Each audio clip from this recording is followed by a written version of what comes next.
Hello students, I hope you are doing great and we are back with another chapter and today we are going to cover chapter 14 that is business communication.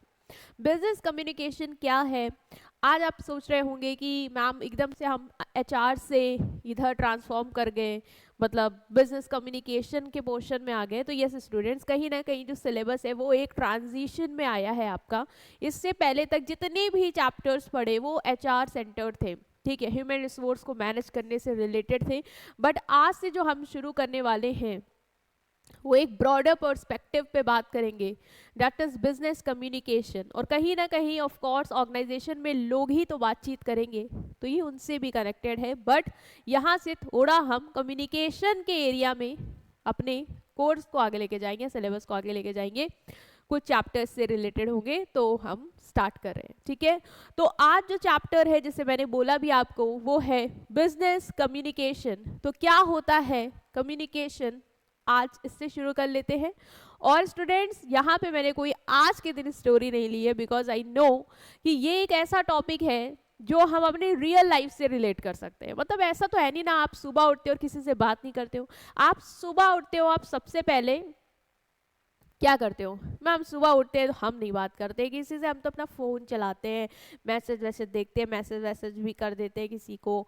हाँ, तो ये क्या ही कर रहे हो तुम? जो अगर मैसेज भी कर रहे हो ना, तो ये भी तो कम्युनिकेशन ही है ना। मतलब क्या बोलोगे तभी होगी बात? नहीं ना, ऐसे भी तो होगा। तो ये मत कहना कि रहेंगी मैम हम तो कुछ नहीं करते। आप सबसे पहले उठ के व्हाट्सएप खोल के गुड मॉर्निंग, गुड इवनिंग, यही सब करते रहते हो पूरा दिन, ठीक है। तो आपका पार्ट ऑफ लाइफ में क्या है, कम्युनिकेशन होता ही होता है। और आप कभी भी देखो बेटा, अगर हम पूरी लाइफ की जर्नी भी ले लेना, कि आप पैदा होते हो तो सबसे पहले रोते हो, वो भी एक क्या है आपका, आप बात ही तो कर रहे हो अपनी एक उस लैंग्वेज पे, कम्युनिकेट ही तो कर रहे हो अपनी फीलिंग्स को, है ना। बड़े होते जाते हो और आप जब इवन, आपको मैं क्यों इसमें डालूंगी, आपको मैं नहीं डालूंगी अंत में।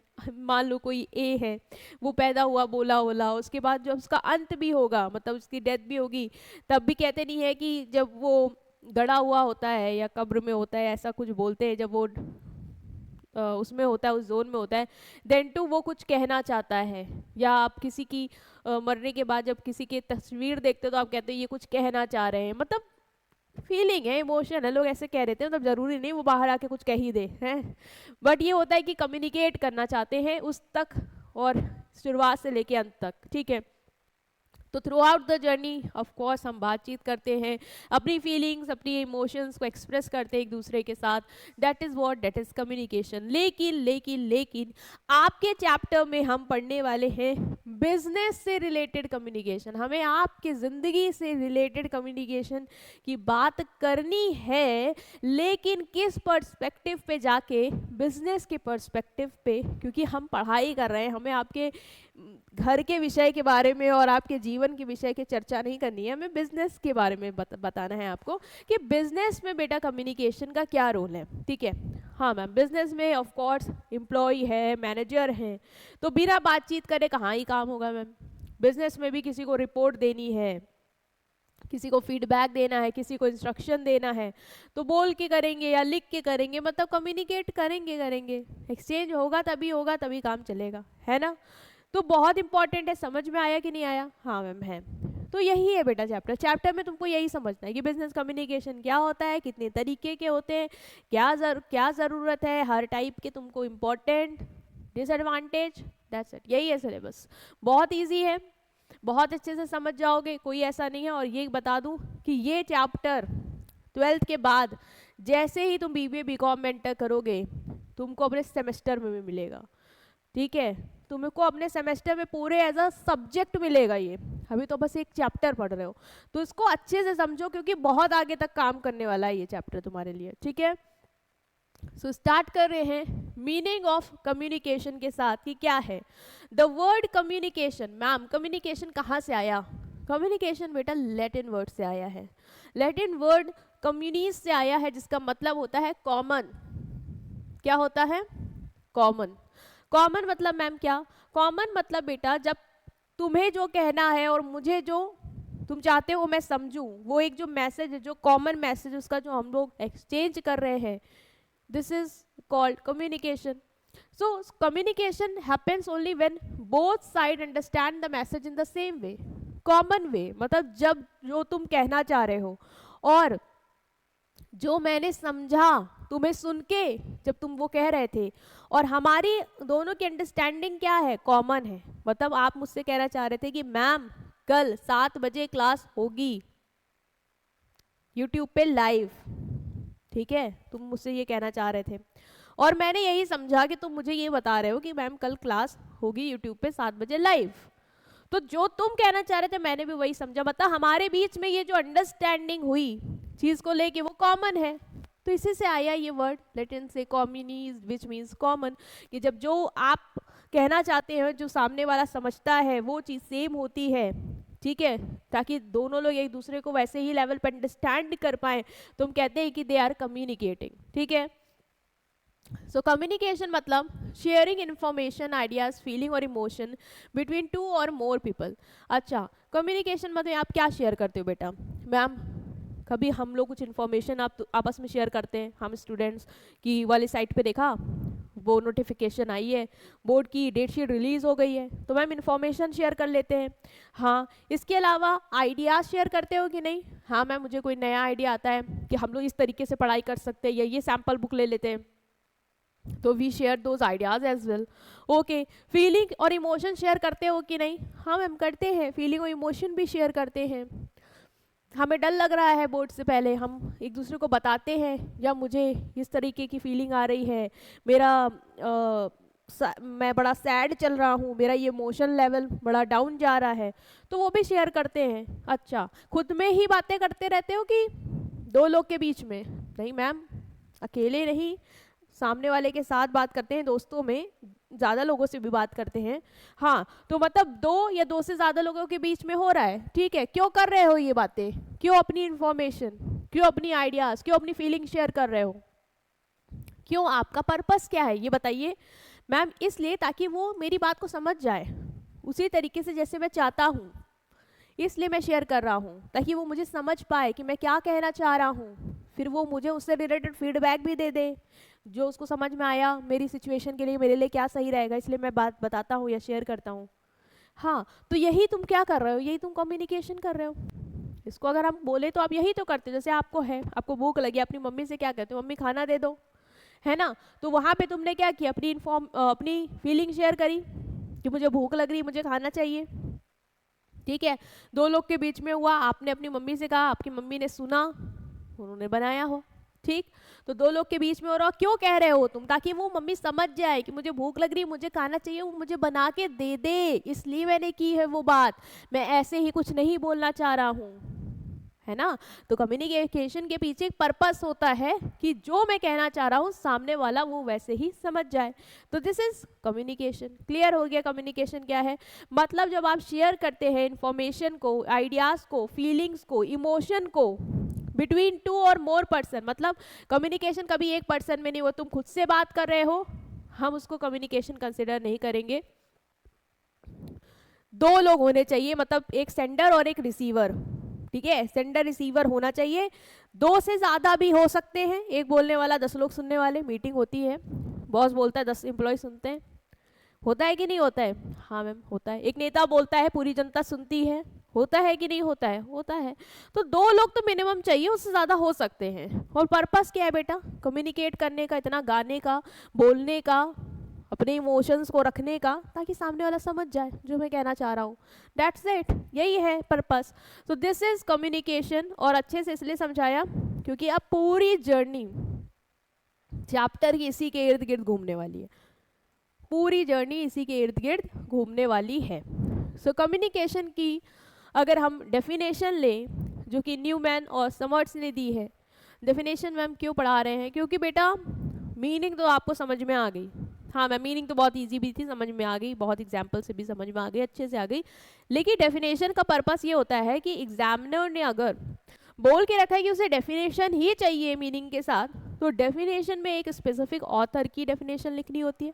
तो याद करके जाएंगे क्या? बहुत इजी कि communication is the exchange of fact, ideas, opinion और इमोशन बिटवीन टू और मोर पर्सन, जो हमने उसमें बात करी। दो या दो से ज्यादा के लोगों के बीच में जब एक्सचेंज होता है किस चीज का, चाहे वो तुम्हारे फैक्ट्स का हो, आइडियाज का हो, ओपिनियन का हो या इमोशन का हो, उसे हम कहते हैं कम्युनिकेशन। क्लियर? यस।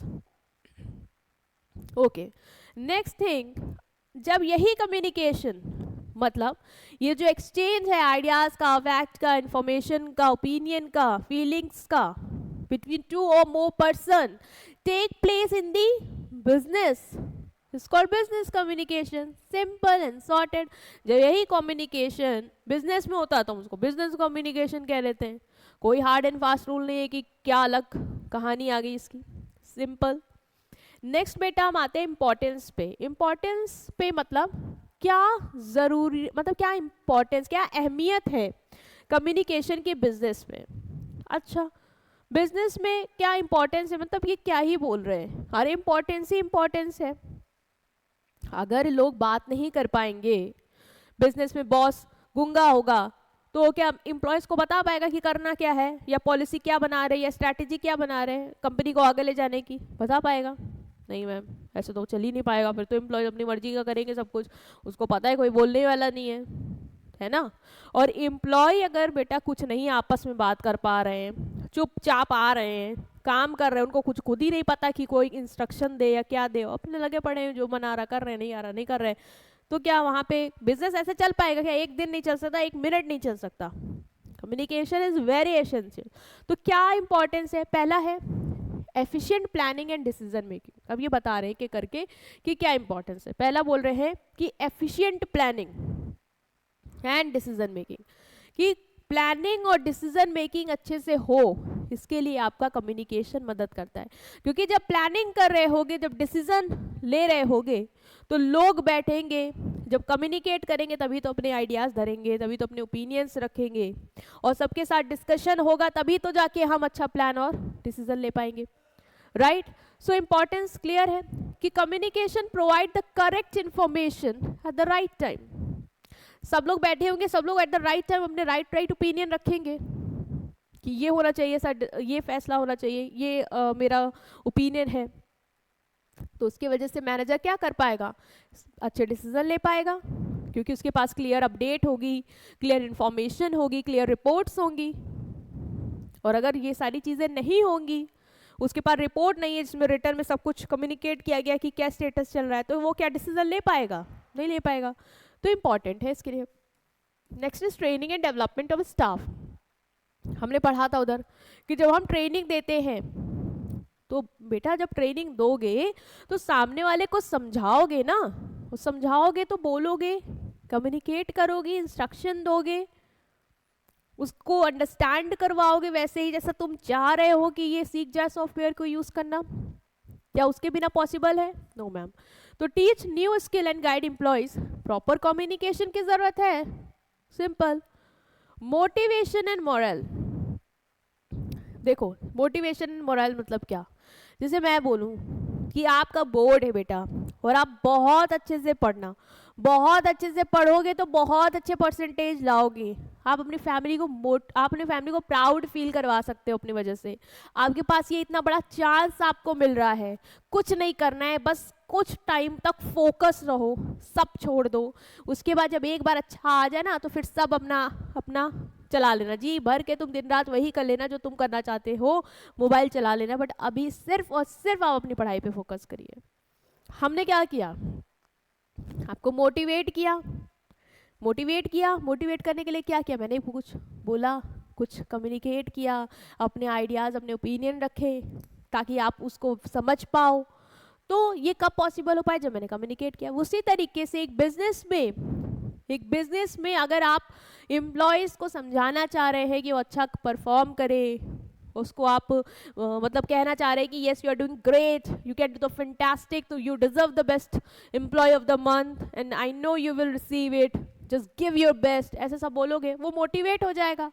और जब तुम बोलोगे ही नहीं, कम्युनिकेट ही नहीं कर पाओगे, तो क्या मैनेजर एम्प्लॉय को अप्रिशिएट या फीडबैक दे पाएगा, उनको मोटिवेट कर पाएगा?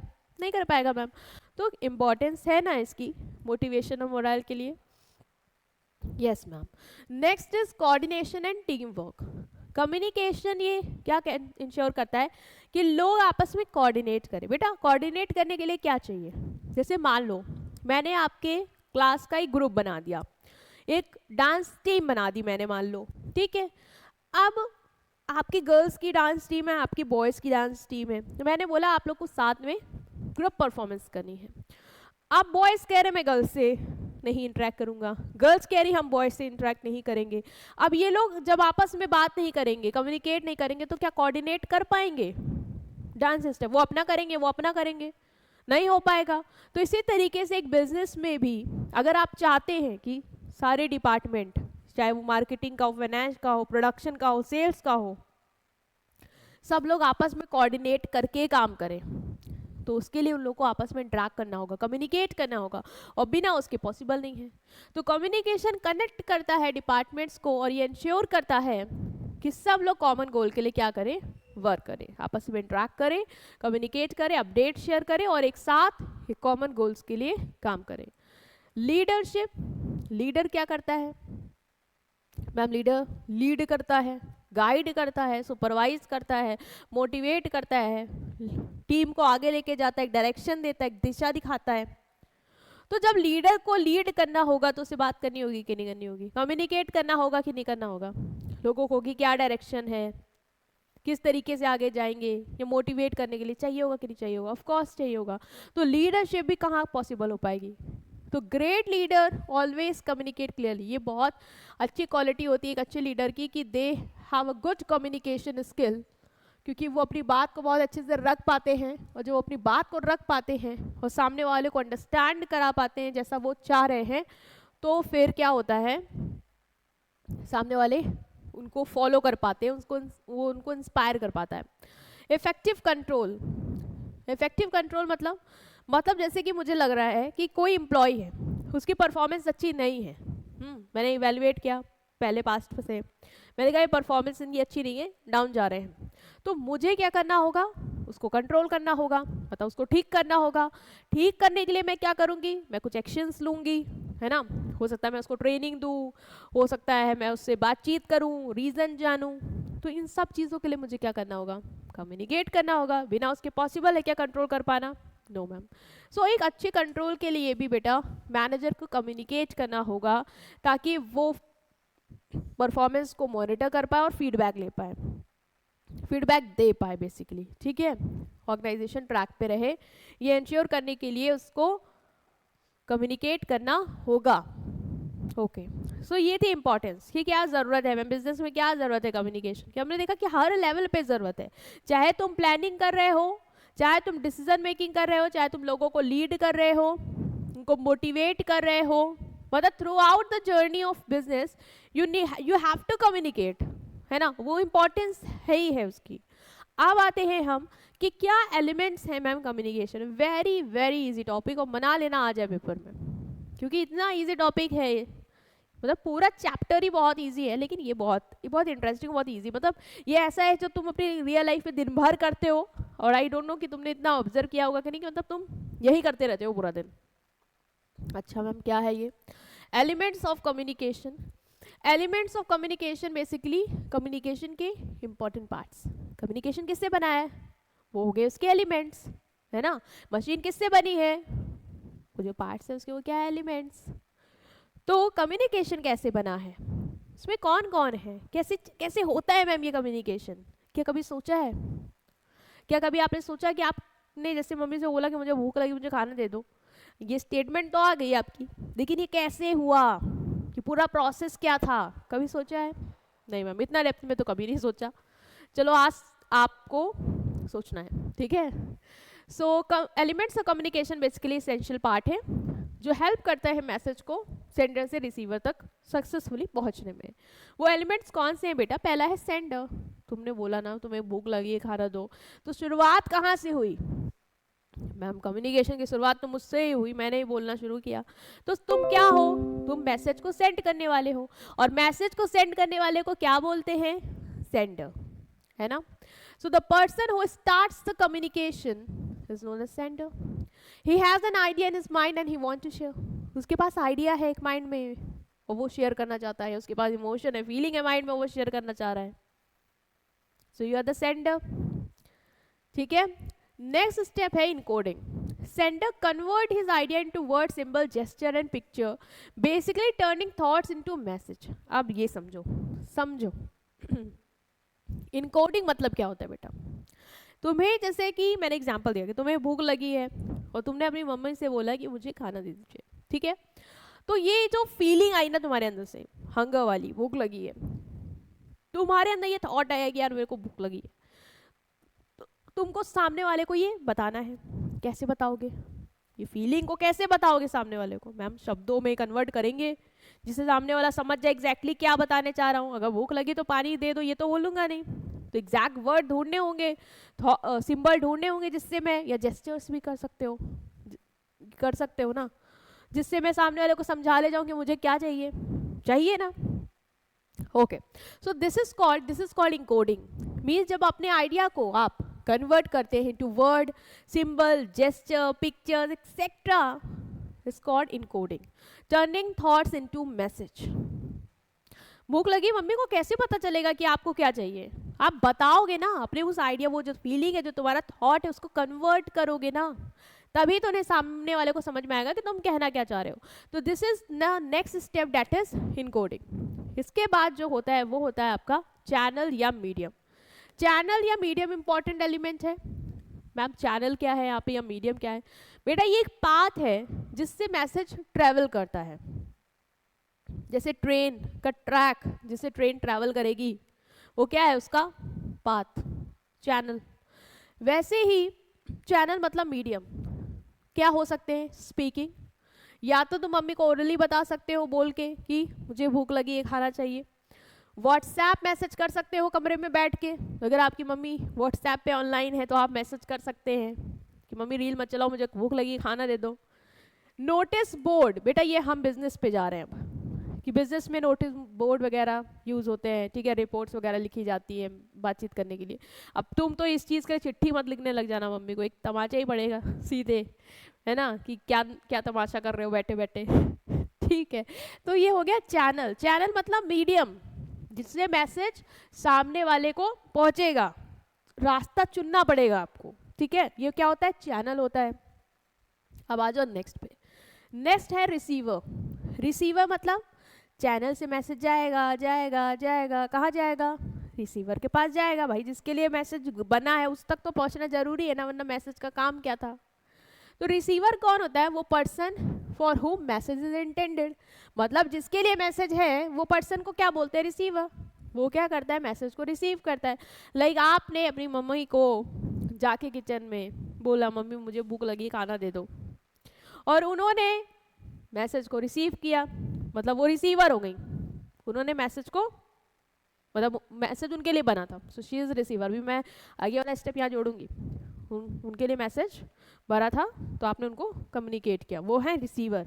अब वो क्या करेंगे? आप जैसे ही उनको बताओगे वो इंटरप्रेट करेंगे आप कहना क्या चाह रहे हो, उसको अंडरस्टैंड करेंगे.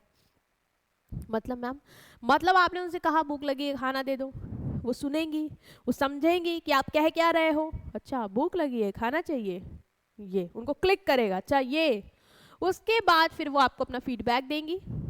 मतलब उनका क्या रिस्पॉन्स होगा? या तो वो ये कहेंगी कि ठीक है बैठो अभी दे रहे हैं, या तो वो ये कहेंगी कि चले जाओ यहाँ से, दिन भर तुम्हें खाली खाना खाना लगा रहता है और अभी थोड़ी देर पहले खाया, नहीं मिलेगा अभी जल्दी, है ना. कुछ भी कह सकती है. मतलब वो तुमको रिस्पॉन्स कर देंगी और इससे क्या हो जाएगा बेटा? कम्युनिकेशन साइकिल पूरी हो जाएगी. इससे क्या हो जाएगा? कम्युनिकेशन साइकिल पूरी हो जाएगी. तो कहाँ से चले थे? सेंडर से, तुमसे चले थे. सेंडर जो मैसेज को क्या करता है? भेजता है ना. जो मैसेज को कम्युनिकेट करेगा, जिसके दिमाग में वो आइडिया, वो थॉट आया है, जब उस आइडिया थॉट को वो वर्ड सिंबल में बदलेगा, कन्वर्ट करेगा, उसको क्या बोलेंगे? डिकोड कर रहा है. ठीक है. सॉरी इनकोड कर रहा है. इनकोड कर रहा है. फिर जब वो मैसेज को इनकोड कर लेगा, मतलब कन्वर्ट कर लेगा वर्ड थॉट में, उसके बाद वो चैनल यूज करेगा कि भाई जिसके थ्रू वो पहुंचाए सामने वाले को, है ना, या तो बोल के या तो लिख के, व्हाटएवर. चैनल मतलब पाथ जिससे मैसेज रिसीवर को पहुंचेगा. फिर क्या होगा? फिर आपका आएगा रिसीवर, मतलब जो वो मैसेज को रिसीव करेगा, जिसके लिए वो मैसेज बना हुआ है। फिर रिसीवर क्या करेगा, उसको आपने इनकोड किया, वो करेगा डी कोड। डी कोड मतलब उसको तोड़ेगा, आपने जो बोला है उसको कन्वर्ट करेगा, समझेगा, अंडरस्टैंड करने के लिए, तो वो भी अपने वर्ड्स एंड सिंबल्स में उसको ब्रेक डाउन करेगा कि आप कहना क्या चाह रहे हो। और जब वो उसको समझेगा, इंटरप्रेट कर लेगा कि आप क्या कहना चाह रहे हो, उसके बाद वो आपको फीडबैक देगा। ठीक है, फीडबैक देगा कि उसका क्या रिस्पॉन्स है आपके उस मैसेज पे जो आपने उसको दिया है। तो ये हो गई हमारी कम्युनिकेशन साइकिल पूरी। यस मैम, बस इतना ही? नहीं नहीं नहीं, इतना आसान नहीं होगा। अरे ये बताओ, जब तुम कम्युनिकेट कर रहे थे तो क्या कोई प्रॉब्लम नहीं आएगी? मैम हाँ, जब मैं मम्मी को बोल रहा था तो प्रॉब्लम आई थी। जो मेरा छोटा वाला भाई था ना, वो बहुत तेज रो रहा था, तो मम्मी उसको देखने में लगी हुई थी। उसके चक्कर में पता नहीं उन्होंने मेरी बात सुनी भी है कि नहीं सुनी, यही प्रॉब्लम आई थी। तो ये क्या था? ये था एक बैरियर। बेटा ज़रूरी नहीं है कि बैरियर आए, लेकिन आता है, आ सकता है। तो बैरियर को हम बोलते हैं नॉइस। नॉइस मतलब एनीथिंग दैट डिस्टर्ब और डिस्टॉर्ट द मैसेज। कोई भी चीज़ जो मैसेज को या तो डिस्टर्ब कर दे या मैसेज को खराब कर दे। जैसे आप बोल रहे थे और आपका भाई रो रहा था, मम्मी नहीं सुन पा रही थी, समझ नहीं पा रही, वो मेंटली उस पर ध्यान दे रही थी, आपका भी सुन रही थी, तो उसने क्या किया, आपके मैसेज को डिस्टर्ब कर दिया, डिस्टॉर्ट कर दिया। This is what, this is noise, this is noise, this is basically the barriers of communication, जो हम लास्ट में पढ़ेंगे, बहुत इंटरेस्टिंग है। किस वजह से हो सकता है? Network issue, misunderstanding, wrong spelling, background noise and all. Background noise वाला तुम्हारे एग्जाम्पल में सूट करेगा। इसके अलावा बेटा, जैसे आप फ़ोन पे मम्मा को बोल रहे हो, व्हाट्सएप पे भेज रहे हो, नेटवर्क नहीं आया, मैसेज नहीं लगा जा पाया, फिर गया, पता नहीं उनको मिला नहीं मिला, या मिला तो कितने देर से मिला, मतलब उसने भी तुम्हारे मैसेज को थोड़ा बहुत डिस्टर्ब किया। मिसअंडरस्टैंडिंग हो सकती है, तुम बोल कुछ रहे थे, वो कुछ और समझ गई। तुम बोले थे मम्मी खाना कब मिलेगा घर का, तो वो सोच रही तुमको ऑर्डर करने हैं बाहर के। ठीक है, रॉन्ग स्पेलिंग हो सकती है, तुम व्हाट्सएप पे कुछ गलती लिख दिए हो खाना का जगह तुमने थाना लिख दिया हो वो समझ ही नहीं पाई भाई तुम ये क्या कह रहे हो। ठीक है, फिर तुमने सही किया होगा। तो ये सब तुम्हारे कम्युनिकेशन को कहीं ना कहीं मैसेज को डिस्टॉर्ट करते हैं, डिस्टर्ब करते हैं। तो दिस इज नॉइस। अब हमारा कम्युनिकेशन पूरा हुआ। ठीक है, अब क्या हो गया? पूरा हो गया। सेंडर ने क्या किया? ये बहुत इंपॉर्टेंट, इससे पेपर में क्वेश्चन आना वाला है, इसलिए बिल्कुल सोच समझ के जाना। सेंडर ने क्या किया? सेंडर ने मैसेज को इनकोड किया, उसके बाद उसने चैनल के थ्रू मैसेज को सेंड किया, चैनल के थ्रू मैसेज को रिसीवर तक पहुंचा, रिसीवर ने उसको डिकोड किया, डिकोड करने के बाद उसने आपको फीडबैक दिया, और इस पूरे दौरान नॉइस या डिस्टरबेंस भी हो सकता है। सो this is the process of communication और एलिमेंट्स ऑफ कम्युनिकेशन। किसी भी उससे आए घबराना मत, वो एक ही चीज़ है। ठीक है, ओके। नेक्स्ट हम आने वाले हैं मैथड्स क्या है आपके कम्युनिकेशन के, मतलब आप किस किस तरीके से कम्युनिकेट कर सकते हो। जरिए क्या है, जैसे हमने पढ़ा था मीडियम, चैनल, क्या क्या हो सकता है, वही है बेटा, ये वही है कि क्या क्या मेथड हो सकते हैं। या तो आप बोल के अपनी बात रखेंगे, या तो आप लिख के कम्युनिकेट करेंगे, या तो आप जेस्चर्स के थ्रू करेंगे। हम जेस्चर्स आजकल के बच्चों को ऐसा है नहीं कि जेस्चर्स का मीनिंग ना समझ में आए।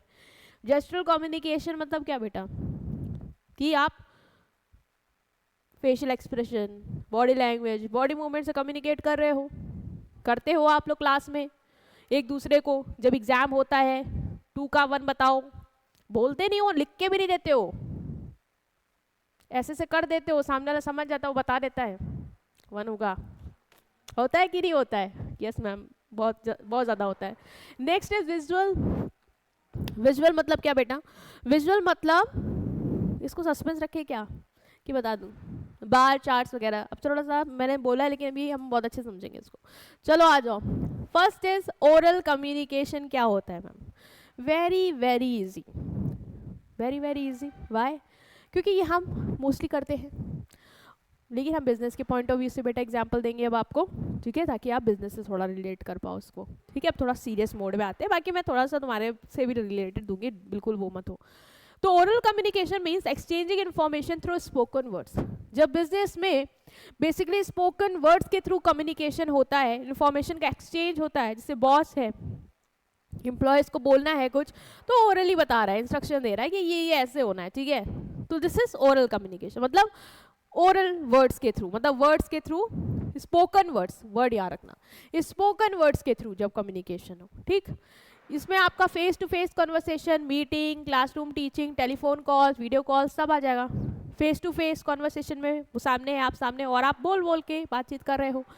मीटिंग्स है, क्लासरूम टीचिंग है, टीचर आपकी पढ़ा रही, मैं पढ़ा रही हूँ, मैं बोल के पढ़ा रही हूँ, अभी आप सामने नहीं हो वो अलग बात है, लेकिन क्लास में क्या होता है, आप सामने होते हो, फेस टू फेस इंटरेक्शन होता है, टीचर आपको बोल के अपनी बात रखते हैं और आपका जो भी फीडबैक है सुन लेते हैं। टेलीफोन कॉल पे भी आप क्या कर रहे हो, सामने वाले से बोल के ही, स्पोकन वर्ड्स के थ्रू ही अपनी बात को कम्युनिकेट कर रहे हो। ओके, क्या एडवांटेजेस है, क्या फ़ायदे हैं इसके? सबसे पहला है फास्ट, बहुत तेज़ी से होता है। क्यों मैम? देखो अभी तुम जब रिटर्न पढ़ोगे ना तो तुम्हें लगेगा कि हाँ उसमें समय लगेगा, उसके कंपैरेटिव ओरल कम्युनिकेशन फास्ट ही होगा, क्योंकि सामने है पर्सन, आपने जिस बोल दिया उसको उसने सुन लिया, वो आपने भी देख लिया, समझ में आ रहा है नहीं आ रहा है, मुझे फीडबैक मिल गया, this is so quick. Return में भी आप जाओगे तो आप देखोगे कि आपको सोचना पड़ता है, लिखना पड़ता है, ड्राफ्ट करना पड़ता है, फिर भेजना पड़ता है, फिर जब उसको मिलेगा तब वो पढ़ेगा, समझेगा, फिर रिस्पॉन्स देगा, so it will take time. तो ये फास्ट है। इकोनॉमिकल है, मतलब इसमें आपको कोई पेपर, प्रिंटिंग, टाइपिंग की कोई ज़रूरत नहीं है, तो पैसा नहीं लगेगा। पर्सनल टच रहता है, स्पीकर और लिसनर एक दूसरे को सुन रहे होते हैं, एक दूसरे की टोन भी समझ में आ रही होती है, वो मेरे से गुस्से में बोल रहा है या मेरे से नॉर्मल बात कर रहा है, हम्बली बात कर रहा है ना, वो उसकी टोन क्या है, उसके इमोशंस क्या हैं, ये सब आप समझ सकते हो। इवन फेस टू फेस हो तो आप एक्सप्रेशंस भी देख सकते हो, तो दिस इज लाइक कि पर्सनल टच है। Next is better understanding. Better understanding मतलब जो टोन है, जेस्चर्स हैं, फेशियल एक्सप्रेशन है, उनसे हम कंफ्यूजन को रिमूव कर पाते हैं, क्योंकि हमारे सामने है पर्सन, हम उसके एक्सप्रेशन को देख पा रहे हैं, तो हमें समझ में आ रहा है वो किस मूड में कह रहा है, मुझे कोई मिसअंडरस्टैंडिंग नहीं होगी कि वो गुस्से में कह रहा था, जबकि मैं इसका चेहरा देख रही हूँ भैया वो खुश है, वो खुश होकर बोल रहा है, उसकी टोन नॉर्मल है। रिटर्न में क्या होता है, व्हाट्सएप पे क्या होता है, इसीलिए तुम लोग की दोस्तों की लड़ाई होती है, तुम्हारे दोस्त ने नॉर्मल टोन में कहा होगा, लेकिन तुमने क्या होगा सोचा होगा खड़ूस बात कर रहा है मेरे से, और आप बस एकदम से भड़क गए, तो वो वहाँ पे हो सकता है, लेकिन यहाँ पे नहीं होता है। More effective, doubts can be clear immediately. आपके टीचर आपको पढ़ा रहे हैं, आपसे कम्युनिकेट करें, आपको कोई प्रॉब्लम आई तुरंत पूछ लेते हो, मैम ये नहीं समझ में आ रहा है, मैम इसकी मीनिंग बता दो, तुरंत डाउट क्लियर हो जाएगा आपका ओरल कम्युनिकेशन में। फ्लेक्सिबल, स्पीकर मैसेज को चेंज कर सकता है लिसनर्स के रिएक्शन के अकॉर्डिंग, जैसे आप चेंज कर देते हो जब आपको लगता है कि आपकी कोई फ्रेंड है वो रो रही है बिकॉज ऑफ ने कुछ कह दिया, तो आप तुरंत अपनी बात को चेंज करते हो, बात ना बिगड़े उस बात से, है ना। रिएक्शन देख के चेंज कर देते हो, सामने वाला क्या रिएक्शन दे रहा है, भाई गुस्सा हो रहा, भड़क रहा है, तो भाई बदलो तुरंत मैसेज को, कुछ और घुमाओ बात को। This is advantages. नेक्स्ट हमारे डिसएडवांटेजेस। डिसएडवांटेजेस क्या है बेटा, व्हाट आर द डिसएडवांटेजेस, हम क्या हो सकती हैं डिसएडवांटेज, तो कुछ समझ में भी नहीं आ रहा, कुछ हो भी सकती है, सब तो फायदे नजर आ रहे हैं, हो सकती है। First is physical distance problem, अगर सामने वाला आपसे बहुत दूर है, फार अवे है, तो फिर तो हम फोन से बात कर लेंगे। अगर बहुत दूर है बेटा, मतलब डिस्टेंस लाइक कंट्री का है, and no phone video facility exist, मान लो फोन वीडियो कॉल आई ही नहीं, आप कैसे बात करोगे, अब तो मैम पॉसिबल ही नहीं है अब तो पॉसिबल ही नहीं है कि नहीं। डिमेरिट किस पे डिपेंड है, फ़ोन कॉल पे, इन सब पे तो डिपेंड है, या तो फिर तुम सामने जाओ वहाँ पे, वो तुम्हारे लिए पॉसिबल नहीं हो पा रहा है, तो डिफ़िकल्टी है, फिजिकल डिस्टेंस की प्रॉब्लम आ जाएगी। नो परमानेंट रिकॉर्ड, कोई प्रूफ रहता है, जैसे मैं आपको कुछ बोल के चली जाऊँ, मैं आपको डांट के चली जाऊँ क्लास में और आपको मेरी कंप्लेन करनी हो, तब क्या प्रूफ दोगे, अकेले बैठे हो, कोई नहीं है, गवाही वही नहीं है, मैं तो पकड़ जाऊंगी, अरे मैंने कब कहा आपको, कोई कैमरा वैमरा थोड़ी ना चल रहा है। फिर रिटर्न प्रूफ है क्या, लिख के दिया था क्या कि दिखाओगे ये रिकॉर्ड, लिख के दिया था नहीं ना, फिर ये भी दिक्कत है। तो बिजनेस में भी यही होता है बेटा, अगर बॉस ने कोई इंस्ट्रक्शन दिया एम्प्लॉय को, एम्प्लॉय कल्टी भी मार सकता है, कह के अरे सर आपने तो कुछ कहा ही नहीं था, आप कब की बात कर रहे हैं, कोई रिटर्न प्रूफ नहीं हुआ। इसीलिए बिजनेस में ये होता है कि जो भी इंपॉर्टेंट मैसेज या नोटिस होते हैं उसको रिटर्न में भिजवाया जाता है कि आप मुकर नहीं सकेंगे, और उनके पास भी रिकॉर्ड रहेगा।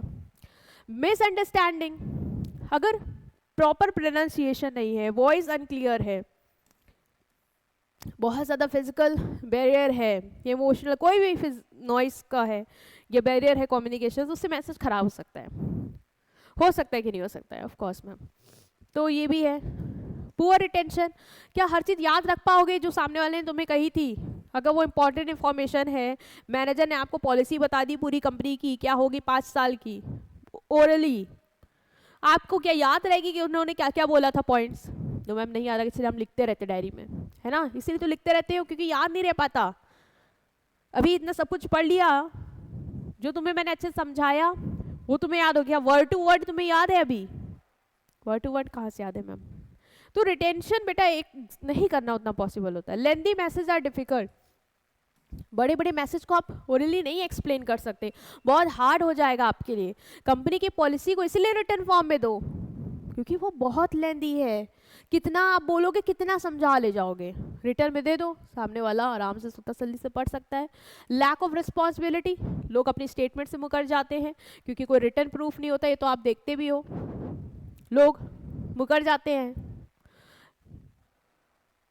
Time consuming, if many people want to speak और discuss, conversation take lot of time. अब जैसे ओरल कम्युनिकेशन करें, मीटिंग है, मैं डिस्कस कर रही हूँ लोगों से, तो बहुत सारे लोग हैं, सब अपना अपना पॉइंट देंगे, बहुत समय लग जाएगा मुझे सबका पॉइंट कंसीडर करने पे, दैट डिसीजन लेने पे, so it will delay my decision. हो सकता है रिटर्न था तो उतना मैं सबके नहीं ओपिनियंस ले पा रही थी, जिसको बहुत ही ज़्यादा लग रहा होगा कि भाई लिख के भेजना है वही भेजेगा, and I will consider that, तो उसमें उतना टाइम नहीं लगेगा, बट यहाँ पे लग जाएगा। ठीक है, नेक्स्ट आएंगे हम रिटर्न कम्युनिकेशन पे, जो कि आपका नेक्स्ट है कि रिटर्न कम्युनिकेशन क्या होता है। ओके, सो मुझे ना थोड़ा सा कोल्ड है इसलिए शायद आवाज़ चेंज होगी, but bear with that. Okay, so written communication क्या है? मतलब मैम जब हम मैसेज को भेजेंगे with the help of written words instead of spoken words, called written communication. Good, yes, this is called written communication, means sending messages through written words. ठीक है, sending messages through written word. इसमें क्या आएगा तुम्हारा? Letters, letter को लिखते हो, email लिखते हो, रिपोर्ट्स, नोटिस, सर्कुलर, मेमोज, ये सब क्या है तुम्हारे? ये सब रिटर्न फॉर्म में होते हैं, और इसमें आप लिख के अपनी बात को सामने वाले तक रखते हो। सो this is return communication. It is use when permanent record is required, जब आपको परमानेंट किसी चीज़ का रिकॉर्ड चाहिए तो बढ़िया यार, तुम उसके लिख के दिया है तुमने, तुम्हारे पास का रिकॉर्ड रहेगा, सामने वाले के पास का रिकॉर्ड रहेगा। ठीक है, जब मैसेज क्लियर होने चाहिए, डिटेल हैं, फॉर्मल हैं। जब भी आप देखते हो कि कोई भी सरकारी इंफॉर्मेशन आती है तो हमेशा लिखित आती है आपके पास, क्योंकि फॉर्मल वो एक एटिकेट से कि फॉर्मल मैसेज है तो आप इस तरीके से कम्युनिकेट करिए, है ना। डिटेल्ड है तो आप लिख के भेजिए, वो ज़्यादा बेटर रहेगा। ओके, इसकी क्या एडवांटेजेस हैं? पहला है वाइड एक्सेस। वाइड एक्सेस मतलब रिटर्न मैसेज बहुत सारे लोगों तक एक बार में पहुंच सकता है, इवन जो फार अवे हैं। हाँ, हम मेल करते हैं, एक बार में कितने लोग को भेज देते हैं, और इतने इतने दूर लोगों को भेज देते हैं, तो ये है बेनिफिट। दूसरा, precision and accuracy. Message is written carefully so it is clear and more exact. जब आप लिखते हो ना किसी चीज़ को, तो बहुत सोच समझ के लिखते हो, बहुत क्लियरली लिखते हो, प्रिसाइसली लिखते हो। बोलते समय तो हो सकता है तुम कुछ भी बोल रहे हो, लेकिन लिखते समय आप सोच के लिखते हैं, तो प्रिसिशन और एक्यूरेसी रहेगी। रिपीटेशन पॉसिबल है, बार बार भाई मुझे नहीं समझ में आया तो मैंने दोबारा पढ़ा, फिर नहीं आया, फिर मैंने दोबारा पढ़ा, तो this is possible, this is advantage. अब ओरल कम्युनिकेशन में बार बार सामने वाले कहोगे सर फिर से बता दीजिए, सर फिर से बता दीजिए, खींच के आपको तमाचा मार देगा वो कि मतलब क्या नहीं समझ में आ रहा है। Mechanical efficiency, messages can be type, stored, share easily. Of course mechanical efficiency होती है, आप आराम से उसको टाइप कर सकते हो, है ना, अब आराम से उसको प्रिंट करा सकते हो, ऐसा कोई बहुत माथा भज्जी वाला काम नहीं है। Help in control, because everything is written and misunderstanding reduce. Help in control मतलब क्या? सब कुछ लिख के दे रहे हैं ना, तुम सामने वाला मुझसे ये भी नहीं कह सकता कि अरे आपने कुछ और कहा था, क्यों, लिखा क्या है देखो, लिखा तो ये है ना, तो फिर मैं कंट्रोल कर ले जाऊंगी उस चीज़ को कि आप नहीं मुझे गलत कह सकते हैं। मिसअंडरस्टैंडिंग कैसे हो गई आपको, हम वो कंट्रोल कर लेंगे। ठीक है। Permanent record very important feature, सबसे इंपॉर्टेंट फीचर तो यही है कि परमानेंट रिकॉर्ड रहता है, इसका प्रूफ रहेगा फ्यूचर यूज के लिए। कल को कोई कोर्ट केस हो गया तो आपके पास लीगल प्रूफ रहेगा कि इस कंपनी ने मेरे से इतने का सामान खरीदा है, यह है return proof. So this is also possible. Legal evidence आप उसको कोर्ट में यूज कर सकते, जो मैंने बोला परमानेंट रिकॉर्ड है, डॉक्यूमेंट रहेगा और इसको आप कोर्ट में यूज कर सकते हो, तो लीगल एविडेंस की तरह काम कर देते हैं। नेक्स्ट इसकी कुछ डिसएडवांटेजेस हैं। यस, पहली है टाइम कंज्यूमिंग। आपको भी समझ में आ गया होगा, मैम सोचेंगे, समझेंगे, लिखेंगे, टाइप करेंगे, सेंड करेंगे, it will take time, it will take time. तो टाइम कंज्यूमिंग, कॉस्टली। प्रिंट में, पेपर में, पोस्टेज में पैसा लगता है कि नहीं लगता है? लगेगा। Lack of secrecy, hard to keep document confidential. आपके पास डॉक्यूमेंट है, कोई कॉन्फिडेंशियल डॉक्यूमेंट है और वो आपने रखा है, कोई भी उसको चोरी कर सकता है, कोई भी देख सकता है, तो थोड़ा सा डर रहता है कि कहीं बात लीक ना हो जाए। ओरली बात कर दी है तो वो इसका क्या सबूत है? कुछ नहीं। बट ये है लैक ऑफ सिक्रेसी रहती है। इसीलिए आपने देखा होगा बहुत लोग मतलब कोई अगर उनको बहुत सीक्रेट बात करनी होती है ना, फ़ोन पे भी नहीं करेंगे, लिख के भी कुछ नहीं देंगे, वो कहेंगे मिलो, मिल के बात करेंगे, क्योंकि उनको पता होता है कि मिल के बात करेंगे कोई आसपास नहीं है, कोई लीगल प्रूफ नहीं है, फ़ोन पे तुम क्या ही रिकॉर्ड कर लोगे, या रिटर्न पे क्या ही हो जाएगा, तो हमारा सीक्रेट मेंटेन रहेगा। रिजिडिटी, रिजिडिटी मतलब once written message can not be change immediately. जैसे आपने नोटिस इश्यू कर दी, तुरंत आप सोचो रहे यार नोटिस में डेट गलत हो गई, जल्दी लाओ, जल्दी चेंज हो जाए। अरे वो चली गई है, अभी नहीं इंस्टेंटली चेंज हो सकती है, अब फिर से दोबारा से लिखो कि चेंज कर रहे हो उसको। Impersonal, does not build emotional connection. अब रिटर्न में है इमोशनल कनेक्शन नहीं बिल्ड कर, जैसे मान लो कोई तुमने पोलाइटली किसी को वार्निंग दी है, ठीक है, लेकिन सामने वाला पढ़ रहा है तो उसको तो लगेगा कि आप बहुत रूडली बात कर रहे हो उससे, जैसे आपके साथ होता भी है मोस्टली। आप नॉर्मल किसी को कुछ बोल रहे होते हैं व्हाट्सएप पे, लेकिन उसको लगता है कि आपने उससे हार्शली बात की, जब तक आप उसमें इमोटिकॉन ना ऐड कर दो 10-20 के हंस रहे हो तुम, तो ये होता है। ये डिसएडवांटेजेस तो है, ये इम्पर्सनल है, सामने रहेगा तो देख सकता है कि सामने वाले का क्या एक्सप्रेशन है, क्या इमोशन है, बट रिटर्न में वो पॉसिबल नहीं है, ठीक है। तो क्या क्या डिफरेंस है? डिसएडवांटेज हो गई। क्या डिफरेंस है ओरल और रिटर्न में? तो बहुत ईजी है। फॉर्म की बात करें तो ये स्पोकन वर्ड्स के थ्रू होता है, वो रिटर्न वर्ड्स के थ्रू।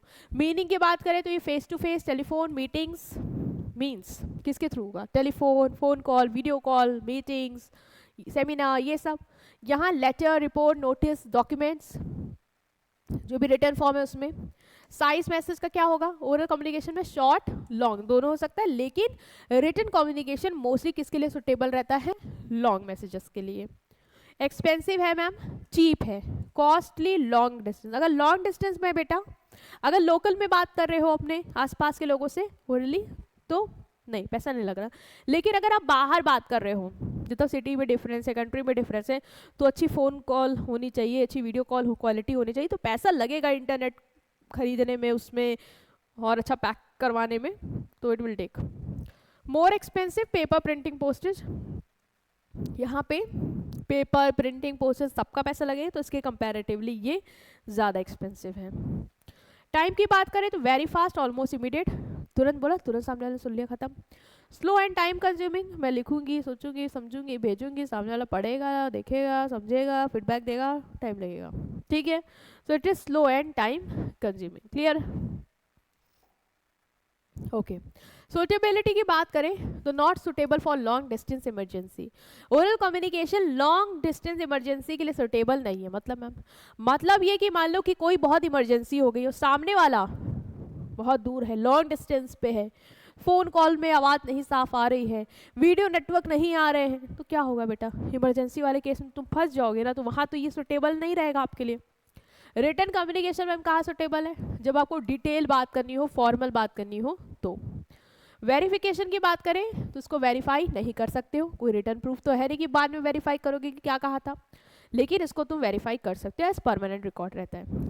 रेफरेंस की बात करें, नो फ्यूचर रेफरेंस और लीगल वैल्यू, कोई रिकॉर्ड नहीं है, कोई फ्यूचर रेफरेंस नहीं है, यहाँ पे आप इसको लीगली यूज कर सकते हो फॉर फ्यूचर रेफरेंस। मतलब फ्यूचर रेफरेंस के लिए आपके पास परमानेंट रिकॉर्ड रहता है, कल को कोई कोर्ट केस होता है तो तुम्हारे पास वो सबूत रहेगा, ठीक है, जिसको तुम लीगली यूज कर लोगे। रिलायबिलिटी की बात करें तो लेस रिलायबल, इस पर इतना भरोसा नहीं कर सकते, बट वो वेरी रिलायबल, क्योंकि सामने वाले से अगर मुझे रिटर्न में आया है so we have to rely on that because वो प्रिसाइज है। र्यूमर्स की बात करें, हाई पॉसिबिलिटी है लोग आपस में ओरली कम्युनिकेट करके कहाँ से कहाँ का बात का बतंगड़ बना दे, लेकिन रिटर्न में है तो पॉसिबिलिटी नहीं है, क्योंकि लिखे थे तो भाई कोई उल्टी सीधी बात लिख के ऑर्गेनाइजेशन में नहीं भेजेगा, क्योंकि फिर वो पकड़ा गया तो फिर वो सजा भी भोगेगा, तो फिर कोई लिख के इसीलिए इस तरीके की बातें देते ही नहीं है, ओरली लोग कर लेते हैं, र्यूमर्स क्रिएट करवा देते हैं। ठीक है, नेक्स्ट जो बेटा इसमें था मेथड वो था gestural communication. Gestural communication means conveying message through body movement, facial expression and action instead of spoken or written word. मतलब written और spoken word नहीं यूज करेंगे, इसके अलावा जब हम कम्युनिकेट करेंगे बाकी चीज़ को यूज़ करके, मतलब मैम जब बोलेंगे नहीं, जब लिखेंगे नहीं, तो फिर कैसे बात करेंगे, जिससे आप एग्जाम हॉल में करते हैं चीटिंग करते के समय वैसे करेंगे, वहाँ माहौल जम जाता है आप लोग का, क्योंकि आपको पता हो ये इमरजेंसी वाली सिचुएशन है, ये काम आएगा ना वो काम आएगा, अभी तो सिर्फ 1 का 2 3 का 4 यही काम आने वाला है। तो वहाँ पे क्या होगा, वहाँ पे जेस्चरल कम्युनिकेशन होगा, मतलब बॉडी मूवमेंट, फेशियल एक्सप्रेशन के थ्रू आप बातचीत करोगे, smiling, nodding, raising eyebrow, waving hand, eye contact, ये सब क्या है, ये सब जेस्चर्स है जो मीनिंग कन्वे करते हैं। ठीक है, ओके सो इसकी क्या एडवांटेज है, पहला है फास्ट कम्युनिकेशन, जेस्चर्स के थ्रू तो तुरंत हो जाएगा कम्युनिकेट, ओरल से भी ज़्यादा फास्ट है, ओरल में भी आप बोलोगे उसमें समय लगेगा, लेकिन जेस्चर्स के थ्रू तो आपने किसी को बोलना है कि यू आर लुकिंग ब्यूटीफुल, तो आपको बोलना पड़ेगा you are looking beautiful, it will take time, आपने ऐसे सामने वाला समझ गया, तो it is fast, helpful when word fail, जब शब्द खराब हो जाए तब, मतलब जहाँ पे शब्द ना काम आए, खराब नहीं बोलूँगी, जहाँ पे शब्द ना काम आए वहाँ पे जेस्चर्स काम आएंगे। Useful when receiver can not here और व्हेन नॉइस इज हाई, मतलब बहुत ज़्यादा नॉइस आ रही है, किसी जगह जाते हो बहुत आवाज़ आ रही है, बहुत आवाज़ आ रही है, आपका फ्रेंड नहीं समझ पा रहा आप क्या उससे बात कर रहे हो, है ना, वो कंफ्यूज है क्या बोल रहे हो क्या बोल रहे हो, समझ में नहीं आ रहा, समझ में नहीं आ रहा, ऐसे हो रहा है, और आपने उसको जेस्चर्स के थ्रू बोल दिया तो समझ गया, आप कह रहे हो उसको बाहर आओ, है ना। तो ये जहाँ पे वर्ड्स फेल हो जाते हैं ना तो वो काम आएगा वहाँ पे। इकोनॉमिकल है, मतलब कोई कॉस्ट नहीं, कोई पेपर की, पेन की, टेक्नोलॉजी की, फ़ोन कॉल, वीडियो कॉल, ये सब का रिचार्ज, ये सब की कोई ज़रूरत नहीं है, तो सस्ता है। Add meaning to spoken word, मान लो आप बोल भी रहे हो और जेस्चर्स भी ऐड कर रहे हो, ठीक है, आप बोलते समय एक्सप्रेशंस भी दे रहे हो, आप हैंड मूवमेंट भी कर रहे हो, तो मीनिंग ऐड हो जाएगी उसमें और वो अच्छा हो जाएगा और वो इम्पैक्टफुल हो जाएगा। मेंटेन सीक्रेसी, जेस्चर्स को आप प्राइवेटली भी कम्युनिकेट कर सकते हो, जैसे आपको पता है जब एग्जाम हॉल में आप जेस्चर्स करते हो तो वो सीक्रेट ही तो होते, एक तरीके से प्राइवेटली कर रहे हो कि सामने वाला एग्जामिनर ना देख पाए कि हम क्वेश्चन का आंसर पूछ रहे हैं और हमारा काम हो जाए वहाँ पे, है ना, तो सीक्रेसी मेंटेन होगी। Okay ma'am, disadvantage, different meaning in different culture, कुछ जेस्चर्स की मीनिंग अलग अलग कल्चर में अलग अलग होती है, जिसकी वजह से मिसअंडरस्टैंडिंग हो सकती है, मतलब थम्स अप इंडिया में गुड माना जाता है, परफेक्ट, बट कुछ कंट्री में इसका मतलब अलग माना जाता है, रूड माना जाता है, गलत माना जाता है, तो आपको ना समझना होगा कि आप किस कल्चर के लोगों के साथ इंटरेक्ट करो। बिजनेस में तो बेटा आपको अलग अलग कल्चर के लोग मिलेंगे, मल्टीनेशनल कंपनी, अलग अलग नेशन के लोग मिलेंगे जिनके साथ आपको काम करना है, तो कुछ समझ में आना चाहिए कि उनके कल्चर में किस सिंबल का क्या मीनिंग है, अदरवाइज तुम फंस जाओगे। Not suitable for long message, लंबे लंबे मैसेज को क्या तुम जेस्चर्स की तरह ऐसे करते रहोगे, क्या नहीं है ना, तो वो उसके लिए सही नहीं है। कैन बी मिस इंटरप्रेटेड, मतलब अगर जेस्चर्स क्लियर नहीं है तो मैसेज को रॉन्गली अंडरस्टैंड क्लियर करा जा सकता है, ठीक है, अगर तुम्हारे जेस्चर सही नहीं है तो मैसेज को गलत तरीके से अंडरस्टैंड किया जा सकता है, तो यस, हाँ, अगर तुम्हारी जेस्चर सही नहीं है, जैसे कि मेरा रियल लाइफ इंसिडेंट बताती हूँ मुझे हंसी आती है, लेकिन वो ये था कि मेरा कोई इंटेंशन नहीं था, but I don't know what, क्योंकि उन्होंने अपने अलग तरीके से मिस इंटरप्रेट कर लिया उस चीज़ को, तो उनको खल गया। तो क्या था, मेरा सेक्शन डिवाइड हो रहा था, तो मुझे नहीं चाहिए था मेरा सेक्शन डिवाइड हो, तो हम लोग प्रिंसिपल ऑफिस गए थे और मेरे बाबा भी थे, प्रिंसिपल ऑफिस में मैं मतलब ऐसे कर रही थी ऐसे कर रही थी दैट्स कि मैं सोच रही थी यार यार सेक्शन बदल जाए, ऐसे कर रही थी। उनको लगा कि मैं ऐसे गुस्से में कर रही हूँ, ऐसे कैसे नहीं बदलोगे। उनको वो लगा भाई मेरा तो एक्सप्रेशन भी देख लेते थे यार, सपोर्ट कर रहा था मेरे जस्टिस को। I was sad, I was depressed little कि यार मेरा सेक्शन फिर चेंज हो गया, मेरे सारे तो फिर वो हो जाएंगे। तो वो सेंस अलग था। लेकिन उन्होंने क्या किया, उन्होंने उसको अपने तरीके से इंटरप्रेट कर लिया। तो खैर मेरे पापा बैठे हुए थे, तो वो इंग्लिश में बोल रही थी कि this is not attitude, this is not the way you are showing me anger in this way, if I will not change your section what you will do, you are showing me this this that, ऐसे तो बोल रही थी। मेरे पापा को तो खैर समझ में आ नहीं रहा था, उनको इंग्लिश नहीं समझ में आती। मैं सोच रही थी कि पता नहीं क्या बोल रही हैं। और बोली I will not change your section, I am taking it as a challenge, ऐसे बोल रही थी वो। मैंने सोचा चलो भैया अच्छा वो पापा को नहीं समझ में आ रहा है ना, वो क्या सोचते कि मैं जानबूझ मतलब वो मुझे चिल्लाते कि ये क्या कर रही हो। बट वो नहीं था यार, मेरा मतलब कुछ और था, वो कुछ और ही समझ ले गए। तो यही यहाँ पे बोला गया कि बेटा अगर जेस्चर्स अनक्लियर हैं तो मैसेज मिसअंडरस्टूड हो सकते हैं। हो सकता है सामने वाला तो उस चीज़ को किसी और डायरेक्शन में ले जाए, कुछ और सोच ले। अनक्लियर हो तो हो सकता है कि और क्लियर करने पड़ेंगे आपको। Need face to face contact, face to face contact की जरूरत होगी। मतलब जब आप जेस्चर कर रहे होगे, ठीक है, जेस्चर्स कर रहे होगे सिंबल्स के थ्रू, तो भाई सामने वाला पर्सन होना चाहिए ना देखने के लिए, क्या तुम क्या उसको इंडिकेट करो, क्या जेस्चर दे रहे हो। तो ये तो उसके बिना पॉसिबल ही नहीं है। Not a complete form of communication, ठीक है, स्पोकन वर्ड्स चाहिए होंगे उसको सपोर्ट करने के लिए, इतना सपोर्ट नहीं कर पाएगा, मतलब ये कंप्लीट नहीं माना जाएगा फॉर्म ऑफ कम्युनिकेशन। क्योंकि जेस्चर्स खाली बात को नहीं कर सकते कन्वे, कहीं ना कहीं तुमको थोड़ा बहुत बोलना भी पड़ेगा। जैसे तुम जब एक का दो बोलते हो तो तुम अपने मन में ही बोलते हो ना, कर रहे होते हो तुम तो मतलब समझे कि कंप्लीट नहीं हो पाएगा उतना। Next is visual communication. Visual communication मतलब जब आप मैसेज को सेंड करते हो using picture, charts, diagram, symbol, sign, graph, videos, map, poster, it's called visual communication. तुमने कोई वीडियो भेजी, कोई पिक्चर भेजी, वो देख के समझेगा कि तुम उसको क्या बात कहना चाह रहे हो, ठीक है। या तुमने कोई बिजनेस में क्या होता है, सब लोग एक दूसरे को चार्ट्स दिखाते हैं, प्रेजेंटेशन देते हैं कि देखिए हमारी सेल का ये सेगमेंट यहाँ से आ रहा है, ये कस्टमर इधर के हैं, ये इतना है, ये गैप है, यहाँ पे हमें वर्क करना चाहिए।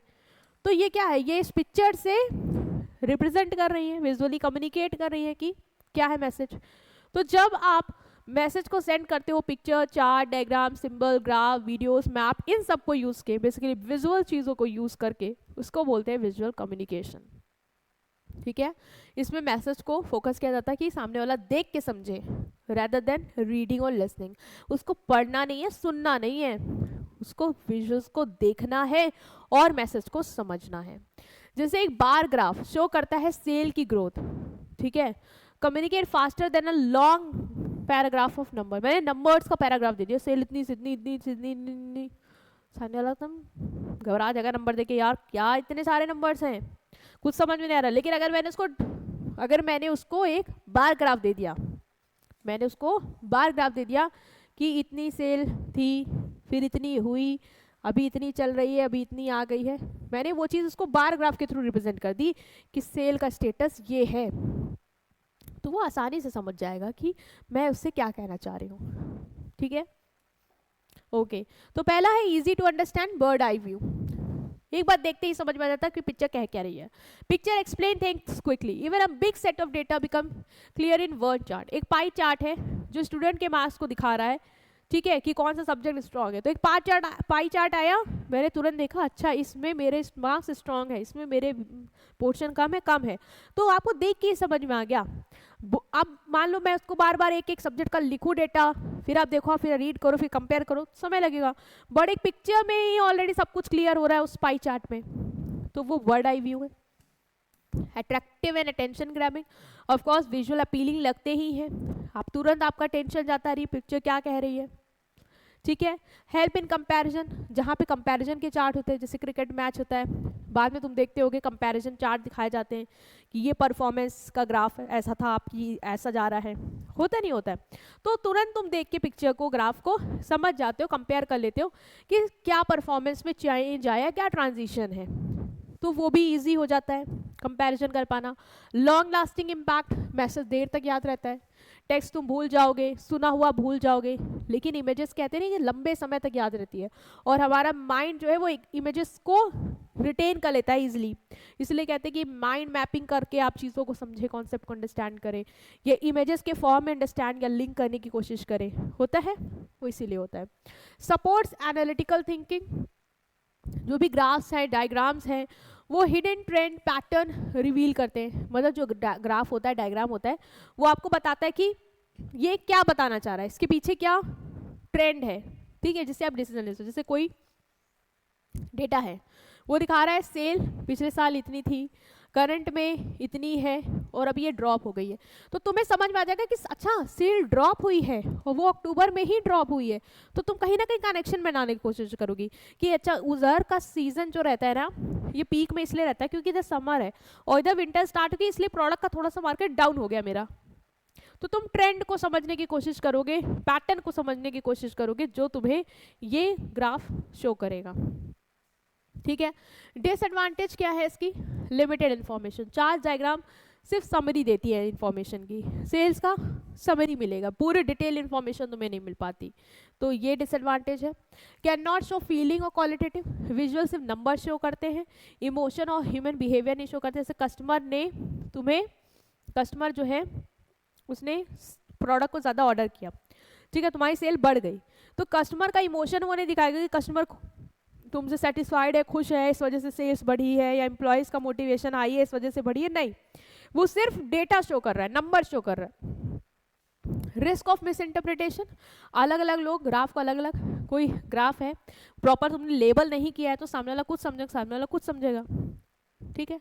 टाइम कंज्यूमिंग, ग्राफ्स वगैरह बनाने में, अच्छे चार्ट्स वगैरह बनाने में कुछ सॉफ्टवेयर यूज़ करते हैं, उसमें भी समय लगता है, ठीक है। कंपनियां जो भी प्रेजेंटेशन देती, ग्राफ्स वगैरह बनाती है, उसमें समय लगाती है, सॉफ्टवेयर वगैरह यूज़ करती है, भाई आसान नहीं है इतना कि पिछले 5 साल का सेल्स का डेटा को आप डायग्राम में रिप्रेजेंट कर दो, समय लगेगा प्रिपेयर करने में, तो टाइम कंज्यूमिंग है। ओके, नेक्स्ट इज जेस्चरल्स और विजुअल कम्युनिकेशन में हम क्या डिफरेंस, सिंपल है यार, यहाँ पे बॉडी मूवमेंट और पोस्चर यूज कर रहे हो, वहाँ पे ग्राफ, चार्ट्स, डायग्राम। सुटेबिलिटी की बात करें, जब तुम्हें फीलिंग, थॉट शेयर करने हैं, तुम जेस्चर्स के थ्रू कर सकते हो, एक्सप्रेशन के थ्रू अपनी फीलिंग बता सकते हो, तुम उदास हो, बैठे हो, समझ जाएगा सामने वाला तुम उदास हो, है ना। विजुअल को डेटा को कम्युनिकेट करने में, जो तुम्हारा डेटा है सेल्स का, परचेज का, जो ट्रेंड है, जो भी तुम्हें दिखाना है, उसको तुम ग्राफ चार्ट्स के थ्रू प्रेजेंट कर रहे हो। कॉस्ट, यहाँ पे कोई कॉस्ट नहीं, जेस्चर्स को करने में क्या कॉस्ट, लेकिन यहाँ पे कॉस्ट इन्वॉल्व है क्योंकि तुम डायग्राम बनवाओगे, चार्ट्स बनवाओगे, ठीक है, सॉफ्टवेयर को भी पैसा लगवाओगे, तो खर्चा है।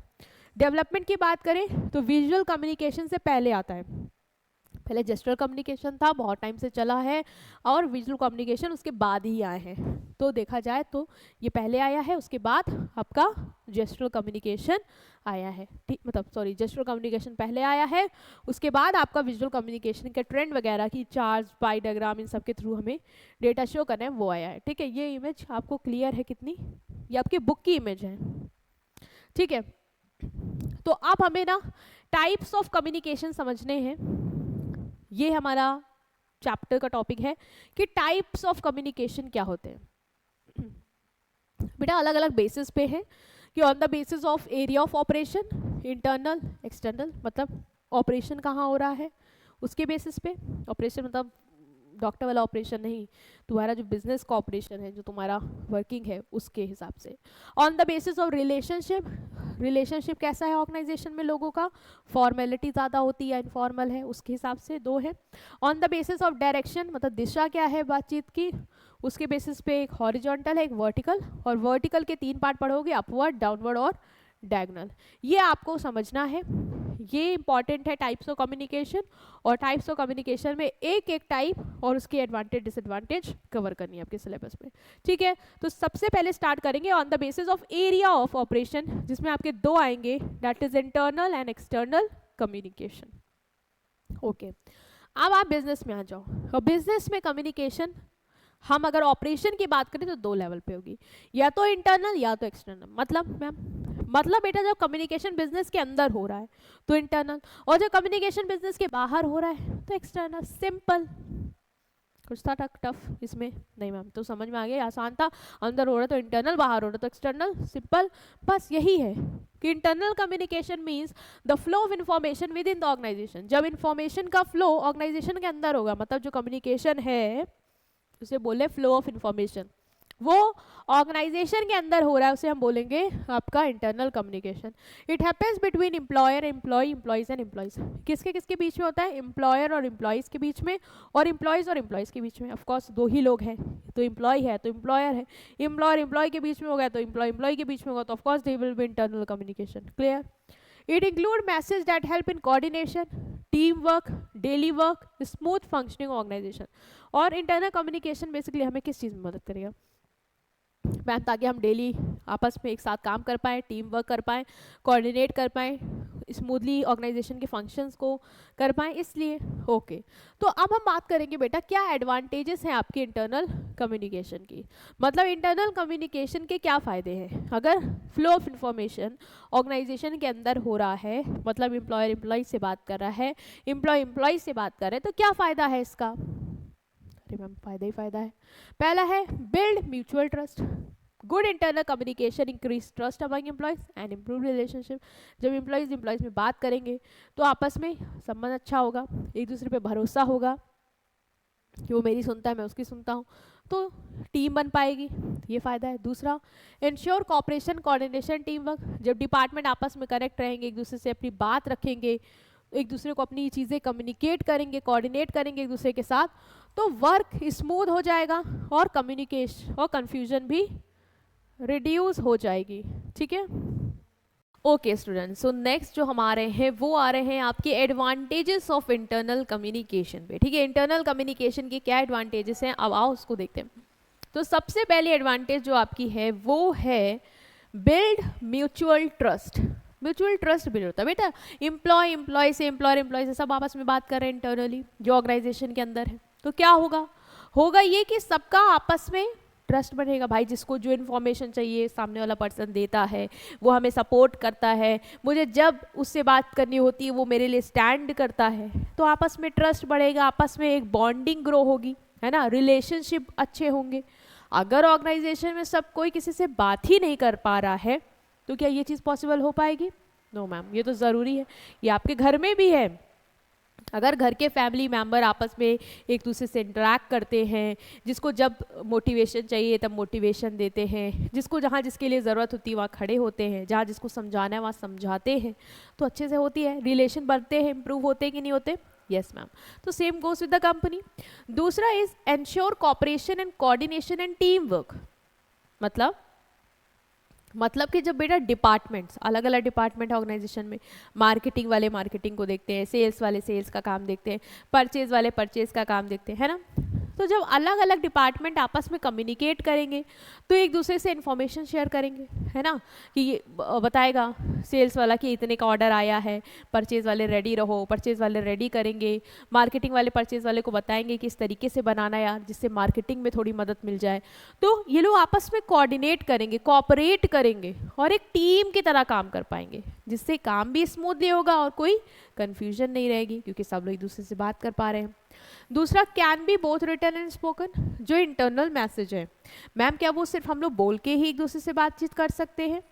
नहीं बेटा, रिटर्न भी हो सकता है, ओरल भी हो सकता है। मतलब ईमेल्स के थ्रू, नोटिस के थ्रू भी कर सकते हो आपस में इंट्रैक्शन, या मीटिंग के थ्रू कर सकते हो, तो दोनों तरीके से हो सकता है आपका इंटरनल कम्युनिकेशन। तो ये इसकी एडवांटेज है। डिसएडवांटेज मैम क्या है? पहला है बेटा, can not be used with outsider as it is internal. तो जब इंटरनल है तो इंटरनल लोगों से ही तो बातचीत होगी, मतलब एम्प्लॉय एम्प्लॉय से, एम्प्लॉयर एम्प्लॉय से, ऐसे ही होगा। बाहर तो आप बात नहीं कर रहे हो, कस्टमर से, सप्लायर से, इनसे नहीं। तो ये लिमिटेशन है कि नहीं, कि इंटरनल कम्युनिकेशन सिर्फ लिमिटेड है एम्प्लॉयज तक ही, बाहर से बात करनी है सप्लायर से, कस्टमर से, तो नहीं हो पाएगी। Risk of gossip and rumour. जब एम्प्लॉयज आपस में बात कर रहे हैं, इंटरेक्ट कर रहे हैं, गॉसिप करेंगे, अरे तुम्हें पता है बॉस का सही नहीं चल रहा है, वो तो अभी लग रहा है कि खुद ही रिजाइन करने वाला है। र्यूमर्स फैलाना, सेल्स वालों ने पता है जानबूझ के चीज़ें खराब करी, प्रोडक्ट बढ़िया बना था, तो ये र्यूमर्स फैलाना जिससे लोगों में कॉन्फ्लिक्ट हो, फूट डले, या उल्टी सीधी बातें जाएं जिससे कंपनी का इन्वायरमेंट खराब हो, इसके चांसेस रहते हैं, क्योंकि तुमने अलाउ कर रखा है बातचीत के लिए। वर्क में suffer due to unnecessary talk, कभी कभी लोगों को भाई बात करने में किसको मजा नहीं आती है, बात करने में तो सबको मजा आती है, तो एम्प्लॉयज क्या कर रहे हैं, बड़ी आराम से बातें कर रहे हैं, चिटचाटी में लगे हुए हैं। जरूरी बात छोड़ के प्रोडक्शन वाला जब सेल्स के पास गया, जरूरी बात छोड़ के वो बस यही बातें कर रहा है कि मेरे घर में ये है, मेरे घर में शादी है, मुझे वहाँ जाना है, यार मैं सोच रहा हूँ मैं ये पहनूं, मैं वो पहनूं, घर में ये नहीं समझ में आ रहा है, वो नहीं, मतलब वो सब बातें कर रहा है, और जो नेसेसरी बात थी वो भूल जा रहे हैं। क्यों? क्योंकि इंटरनल कम्युनिकेशन है, जिससे प्रोडक्शन डिले हो सकता है, काम में देरी हो सकती है।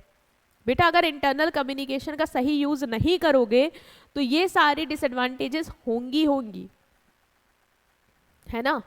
र्यूमर्स फैलना, क्योंकि आपने चांस दिया है सबको बात करने का, इंटरनल कम्युनिकेट करने का, तो दिक्कत आएगी, ठीक है। बट मैम बिना उसके तो हो भी नहीं सकता। हाँ नहीं हो सकता, तो कंट्रोल्स लगाओ, देखो, सुपरवाइज करो, कैमरे वगैरह लगा दो, जिससे तुम पता रहे कि कौन क्या कब किस तरीके का काम कर रहा है। एम्प्लॉयज को उतना मोटिवेट रखो कि वो गलत फायदा ना उठाएं। Next is external communication. External communication ma'am, external communication बेटा जब कंपनी बाहर वालों से कम्युनिकेट करे, अच्छा वो होगा एक्सटर्नल कम्युनिकेशन। वो क्या था? Internal, within the organisation हो रहा था। ये क्या हो रहा है? जब इंफॉर्मेशन का फ्लो होता है between organisation and people outside the organisation, मतलब ऑर्गेनाइजेशन और वो लोग जो ऑर्गेनाइजेशन से बाहर हैं, जब उनके बीच कम्युनिकेशन होगा वो क्या होगा? एक्सटर्नल। और जो कंपनी के एम्प्लॉय और एम्प्लॉय और जो बॉस के बीच में होगा वो क्या होगा? वो होगा इंटरनल। समझे आप? तो एक्सटर्नल मतलब जो कंपनी का बाहर से हो रहा है, बाहर के लोगों से जब कंपनी कम्युनिकेट कर रही है, जैसे कस्टमर्स से, कस्टमर्स को बताएगी कि नहीं बताएगी एड्स के थ्रू कि हमारा ये प्रोडक्ट है, ये सर्विस है। सप्लायर से ऑर्डर देगी, बात करेगी कि नहीं करेगी? करेगी। गवर्नमेंट को इन्फॉर्मेशन देगी कि नहीं देगी? देगी। शेयर होल्डर से बताएगी कि नहीं बताएगी? बताएगी। कॉम्पिटिटर, बैंक, कम्युनिटी लीडर, सबसे बातचीत करना होता है उसको, रिलेशन बिल्ड करने होते हैं, क्योंकि भाई अल्टीमेटली यही सब तो तुम्हारी कंपनी को सपोर्ट कर रहे हैं चलने में। इनसे आप रिश्ता छोड़ दोगे, सिर्फ एम्प्लॉयर तक ही रखोगे, तो क्या कंपनी चल पाएगी? नहीं मैम, बात तो करनी पड़ेगी। सप्लायर को जब तक बात करके ऑर्डर नहीं देंगे तो वो होगा ही कैसे? उससे बात करके उसका पेमेंट नहीं क्लियर करेंगे तो काम कैसे चलेगा? सब कुछ करना पड़ेगा। ये होता है आपका एक्सटर्नल कम्युनिकेशन। एक्सटर्नल कम्युनिकेशन बेटा दो टाइप के होते हैं मैम, इसमें भी टाइप, हाँ इसमें भी टाइप। इसमें दो टाइप क्या है? एक है आउटवर्ड, एक है इनवर्ड। आउटवर्ड मतलब बेटा बाहर की ओर, मतलब जब message sent from the organisation to outsider, मतलब ये कंपनी है और यहाँ से मैसेज क्या जा रहा है? आउटसाइडर को जा रहा है। ये क्या होगा? ये आउटवर्ड जा रहा है ना, कंपनी से बाहर जा रहा है, तो ये क्या होगा? ये होगा आउटवर्ड कम्युनिकेशन। इनवर्ड मतलब जब ये लोग कंपनी को इन्फॉर्मेशन देंगे, जो सप्लायर है, कस्टमर है, गवर्नमेंट है, ये सब जब कंपनी से कम्युनिकेट करेंगे, मतलब इंफॉर्मेशन का जो फ्लो है वो बाहर से अंदर आ रहा है, मींस मैसेज ऑर्गेनाइजेशन रिसीव कर रही है आउटसाइडर से, तो वो होता है इनवर्ड कम्युनिकेशन। मैम आउटवर्ड का एग्जांपल, आउटवर्ड जैसे तुम एड्स चलाते हो तो ऑर्गेनाइजेशन कस्टमर को बता रही है एड्स के थ्रू, ठीक है। तुम अपनी रिपोर्ट्स देते हो शेयर होल्डर को कि क्या प्रॉफिट रहा, क्या रहा सीन, कितना हम डिविडेंड देंगे, जो भी, तो तुम यहाँ से बाहर दे रहे हो। लेकिन जब बाहर वाले कस्टमर तुम्हें फीडबैक देते हैं तो वो इन्फॉर्मेशन कहाँ से आ रही है? बाहर से कंपनी को आ रही है, कंपनी के अंदर आ रही है बाहर से, तो that is what? Inward. Customer की कंप्लेन, सप्लायर का कोटेशन कि सर जो आपने हमसे सप्लाई मांगी थी ये लीजिए इसकी लिस्ट, इस भाव से आपको बढ़ने वाला है सामान, ठीक है। तो ये क्या है? वो कम्युनिकेशन जो ऑर्गेनाइजेशन से बाहर की ओर हो वो आउटवर्ड, और जो बाहर से ऑर्गेनाइजेशन को इन्फॉर्मेशन आए, कम्युनिकेशन हो, वो होता है इनवर्ड। तो ये है एक्सटर्नल कम्युनिकेशन। हो दोनों में रहा है, मतलब कंपनी और बाहर में ही हो रहा है, बस अगर डायरेक्शन इधर का है तो आउटवर्ड, और उधर से यहाँ आ रहा है कंपनी तक तो इनवर्ड। इसके क्या फायदे हैं? पहला, प्रोवाइड इन्फॉर्मेशन टू कंपनी। यहाँ पे कंपनी सिंस बाहर वालों से बातचीत कर रही है तो उसको इन्फॉर्मेशन मिल जाती है कि बाहर वाले की क्या ओपिनियन है, क्या एक्सपेक्टेशन है, क्या नीड्स है, मेरे कस्टमर को कैसा प्रोडक्ट चाहिए, मेरे सप्लायर की क्या ज़रूरतें हैं, गवर्नमेंट कौन से पॉलिसी लगाना चाह रही है, तो हमें इन्फॉर्मेशन मिल जाएगी बाहर वालों से बातचीत होगी तो। Next is help improve company performance. जब एक्सटर्नल इन्फॉर्मेशन आपको मिलती है तो आप उसके अकॉर्डिंग प्लान कर सकते हो, डिसीजन ले सकते हो। मुझे पता चला मेरे कस्टमर को इस तरीके की प्रोडक्ट क्वालिटी चाहिए, तो मैं उस हिसाब से प्लानिंग करूँगी, उस हिसाब से डिसीजन लूँगी। अगर वो कम्युनिकेशन ना होता तो मुझे पता ना चलता। Help maintain goodwill. Goodwill maintain करने में हेल्प करता है, मतलब जब आप रेगुलरली कम्युनिकेट करेंगे कस्टमर के साथ, उससे फीडबैक ले रहे हैं, इम्प्रूवमेंट कर रहे हैं, सप्लायर से बातचीत है आपकी, तो इससे उन लोगों के नज़र में आपकी वैल्यू बढ़ेगी। वो लोग आप पे ट्रस्ट करेंगे कि कंपनी हमसे इंटरेक्ट करती है और ये कंपनी अच्छी है। Provide useful feedback. आपको अच्छे फीडबैक मिल जाएंगे जिससे आपको पता चल जाएगा कि आपको कैसे करना है। It's help understand how the company product and policy are performing in the market. आपको पता चल जाएगा कि आपके प्रोडक्ट कैसे परफॉर्म कर रहे हैं, आपके शेयर होल्डर कितने सेटिस्फाइड हैं, सब फीडबैक मिल जाएगा क्योंकि इन्फॉर्मेशन आपको मिल रही है बाहर से अंदर। डिसएडवांटेज क्या है? मोर एक्सपेंसिव, और आप भी बाहर दे पा रहे हो इन्फॉर्मेशन, दोनों चीज़ें। मोर एक्सपेंसिव मतलब एक्सटर्नल कम्युनिकेशन एक्सपेंसिव है। क्यों एक्सपेंसिव है? क्योंकि आपको एड्स, अगर कस्टमर को इन्फॉर्मेशन देनी है, एड्स चलाना होगा, मीटिंग्स करनी होगी शेयर होल्डर को इन्फॉर्मेशन देने के लिए, प्रिंटिंग करनी होगी, पोस्टेज, ये सब का खर्चा लगेगा, तो पैसा लगता है। टाइम कंज्यूमिंग है, इन्फॉर्मेशन को बाहर से गैदर करना, फीडबैक को गैदर करना कि कस्टमर को प्रोडक्ट कैसा लग रहा है, उनका क्या फीडबैक है, कैसा परफॉर्म कर रहा है मेरा मार्केट में कंपनी, इसके लिए भी आपको समय लगेगा। Risk of leakage of business secret.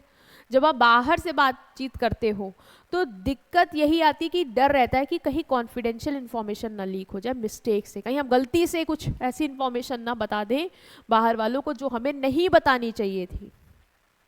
ठीक है, तो ये भी है। मिस इंटरप्रिटेशन, आउटसाइडर मिसअंडरस्टैंड कर सकते हैं मैसेज को, जिससे कंपनी की इमेज हैम्पर हो सकती है। मान लो आपने कंपनी के ऑफिस के बाहर लगा रखा है कि we will be starting cost cutting process soon, तो बाहर वाले जब आएंगे उनको लगेगा कॉस्ट कटिंग, इसका मतलब, जैसे इन्वेस्टर आया उसने देखा अरे कॉस्ट कटिंग कर रही है कंपनी, इसका मतलब ये खराब परफॉर्म कर रही है, तभी एम्प्लॉयज़ को निकाल रही है, इस पे आप भरोसा नहीं कर सकते, पैसा वैसा से विड्रॉ करवाओ, या फिर हम अब इस पे पैसा नहीं लगाएंगे, ये करेंगे। लेकिन तुम कहना क्या चाह रहे थे? तुम्हारा मैसेज कुछ और था, तुम्हारे एम्प्लॉयज़ को जो कि पता था कि तुम बात कर रहे हो कि हमें प्रोसेस में जितनी कॉस्ट कटिंग वेस्टेज जो हो रही है उसको रिड्यूस करके हो सकती है वो करनी है, लेकिन बाहर वाले ने मैसेज को मिस इंटरप्रेट कर लिया, तो ये भी चांस रहते हैं कि अगर एक्सटर्नल कम्युनिकेशन हम कर रहे हैं तो हो सकता है आउटसाइडर जो मैसेज हमारा है उसको गलत समझ ले जाए, जिससे कंपनी की इमेज खराब हो, ये भी डिसएडवांटेज रहती है। ठीक है, इसके बाद तुम्हारा टाइप किसके बेसिस पे है, पीछे जाना पड़ेगा। फिर आता है तुम्हारा on the basis of relationship, जिसमें है तुम्हारा फॉर्मल कम्युनिकेशन और इनफॉर्मल कम्युनिकेशन। क्या है? फॉर्मल और इनफॉर्मल कम्युनिकेशन। अब आओ, फॉर्मल कम्युनिकेशन क्या होता है मैम और इनफॉर्मल क्या होता है? आप जब भी कभी फेयरवेल करोगे तो आप कहते नहीं फॉर्मल यूनिफॉर्म में आना है, मतलब अच्छे से सूट वूट पहन के, ऐसे नहीं कैजुअली जो घर में पहनते हैं वो पहन के चले आएंगे, नहीं, फॉर्मेलिटी के साथ आना है, मतलब रूल्स एंड रेगुलेशन जो बने हैं एक ड्रेस फॉर्म में होना चाहिए वो हम करके आएंगे, वही है ऑर्गेनाइजेशन में। फॉर्मल कम्युनिकेशन मतलब जब आप बातचीत करोगे लेकिन एक दायरे में, कंपनी के जो रूल्स है जो पॉलिसी उसको फॉलो करते हुए, मतलब ये नहीं कि कुछ भी बातें कर रहे हो समय पास करो, नहीं, सिर्फ कंपनी के रूल्स एंड रेगुलेशन को, हियरार्की को फॉलो करते हुए जब आप कम्युनिकेट करते हैं वो होता है फॉर्मल कम्युनिकेशन। क्या होता है? फॉर्मल कम्युनिकेशन मतलब ऑफिशियल वे है कम्युनिकेशन का, कि आपको कम्युनिकेट करना है ऑफिशियल तरीके से। ठीक है, जैसे मैंने बोल रखा है कंपनी की पॉलिसी है कि कोई भी बात है अगर एक वर्कर को बोलनी है तो सबसे पहले वो सुपरवाइजर से बताए, सुपरवाइजर उस वर्कर की बात को ऊपर पहुंचाए, मिडिल मैन मतलब जो मैनेजर उसके मैनेजर फिर मिडिल तक पहुंचाए, मिडिल मैनेजर टॉप मैनेजर को बताए, फिर टॉप मैनेजर तक वो बात आएगी। तो मतलब डायरेक्ट वर्कर बात नहीं कर सकता, वो एक प्रोसेस होगा तब बातचीत हो पाएगी। तो एक स्ट्रक्चर है, पॉलिसी है, जब उसको फॉलो करके आप ऑर्गेनाइजेशन में कम्युनिकेट करते हैं तो वो होता है आपका फॉर्मल कम्युनिकेशन। मतलब एक प्रिस्क्राइब्ड चैनल है, एक प्रिस्क्राइब्ड रूट है, एक रास्ता है जो आपको बता दिया गया कि इस रास्ते से ही चल के तुम हमसे बात कर सकते हो। जैसे कि अगर एम्प्लॉय को बात करना है तो पहले लीडर को बताएगा, लीडर मैनेजर से बात करेगा, एम्प्लॉय डायरेक्ट मैनेजर के पास जाके बातचीत नहीं करेगा। ठीक है, लिखा होता है रिटन या ओरल, बट ऑलवेज सिस्टमेटिक, मतलब एक तरीके से होगा, चाहे तुम ओरली बात करो रिटन तरीके से बात करो, वो बताएगा तुम्हें कैसे बात करना है। दूसरा, चैनल को फॉलो करके ही बात करना है, मतलब आप चैनल के बाहर नहीं जा सकते, बाहर जाओगे तो पेनल्टी लगेगी, फाइन लगेगा, पनिशमेंट मिलेगी तुम्हें। तो एक दायरा है, उस दायरे में ही आपको रह के बातचीत करनी, मतलब फॉर्मल है सब कुछ। मैम इसके फायदे क्या होंगे? पहला होगा message are transmitted in a structured and organised and authentic manner. बेटा मैसेज जो है वो स्ट्रक्चर्ड मैनर में ही पहुंचेगा, जो मैनर प्रिस्क्राइब्ड है उसमें ही बातचीत होगी, ठीक है। तो एक हम कह सकते हैं सिस्टमैटिक तरीका हो जाएगा। Since communication flows through the official channel, responsibility is clearly fixed. Communication कैसे फॉलो हो रहा है, कैसे फ्लो हो रहा है? एक ऑफिशियल चैनल के थ्रू, कि वर्कर लीडर से, लीडर मैनेजर से, मैनेजर टॉप मैनेजर से, ये एक चैनल फॉलो हो रहा है। तो रिस्पॉन्सिबिलिटी हम फिक्स कर देंगे, वर्कर तुम्हारी रिस्पॉन्सिबिलिटी है, तुम सुपरवाइजर, सुपरवाइजर तुम्हारी रिस्पॉन्सिबिलिटी है, तुम मैनेजर को बताओ। तो हमने रिस्पॉन्सिबिलिटी फिक्स कर दी, कोई मुकर नहीं सकता कि अरे हमें तो पता नहीं था कि हमें बात बतानी थी, नहीं, आपको पता है, ठीक है, हायरार्की फिक्स्ड है आपके लिए। जैसे आपका घर है, एग्जाम्पल घर से दे देती हूँ मैं, आपका घर है, आपके घर में एक पूरा स्ट्रक्चर बना है, दायरा बना है कि अगर आप हो, ठीक है, आपको कोई भी बात करनी है तो आप मम्मी से बताएंगे, मम्मी पापा से बताएंगे, आप पापा तक नहीं जा सकते, आप मम्मी से बताइए, मम्मी पापा से बताएंगी, पापा दादी से बताएंगे और दादी दादाजी से बताएंगे। बताओ अगर आपको कोई बात दादाजी से भी करनी है ना डायरेक्ट, तो भी आपको इस रास्ते से गुजर के वहां जाना पड़ेगा। एक फिक्स्ड है स्ट्रक्चर, उसको ही फॉलो करोगे, ठीक है। Formal channels connect employees at different level. Formal channels क्या करते हैं, अलग लेवल पे एम्प्लॉयज को क्या करते हैं, कनेक्ट करता है।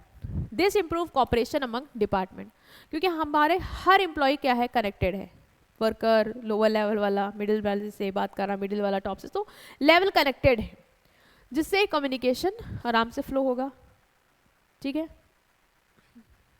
Manager can easily pass direction to subordinate and maintain control. Manager को अगर कोई बात करनी है तो वो इजिली बातचीत कर सकते हैं, वो अपने सबऑर्डिनेट को बता सकते हैं और कंट्रोल कर सकते हैं।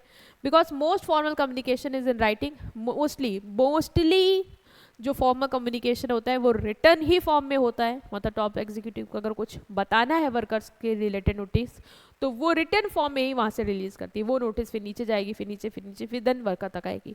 तो रिटर्न में होता है, इसलिए बेटा रिलायबल प्रूफ रहता है, कोई मुकर नहीं सकता कि हमें तो नहीं पता था, हमें तो मिली ही नहीं, रिलायबल है, आपके पास एविडेंस है, ये हमने बोला है, ये होना था, क्यों नहीं लागू हुआ, ये क्या रीज़न है, तो प्रूफ रहेगा आपके पास, ठीक है।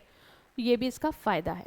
डिसएडवांटेज क्या है मैम, हमें समझा भी कि अगर हमें डायरेक्ट बात करें हम नहीं कर सकते, तो इन्फॉर्मेशन का मूवमेंट बहुत स्लो रहेगा, मैसेज को समय लगेगा पहुंचने तक, क्योंकि बहुत सारे लेवल तक जाएगा तब पहुंचेगा ऊपर तक।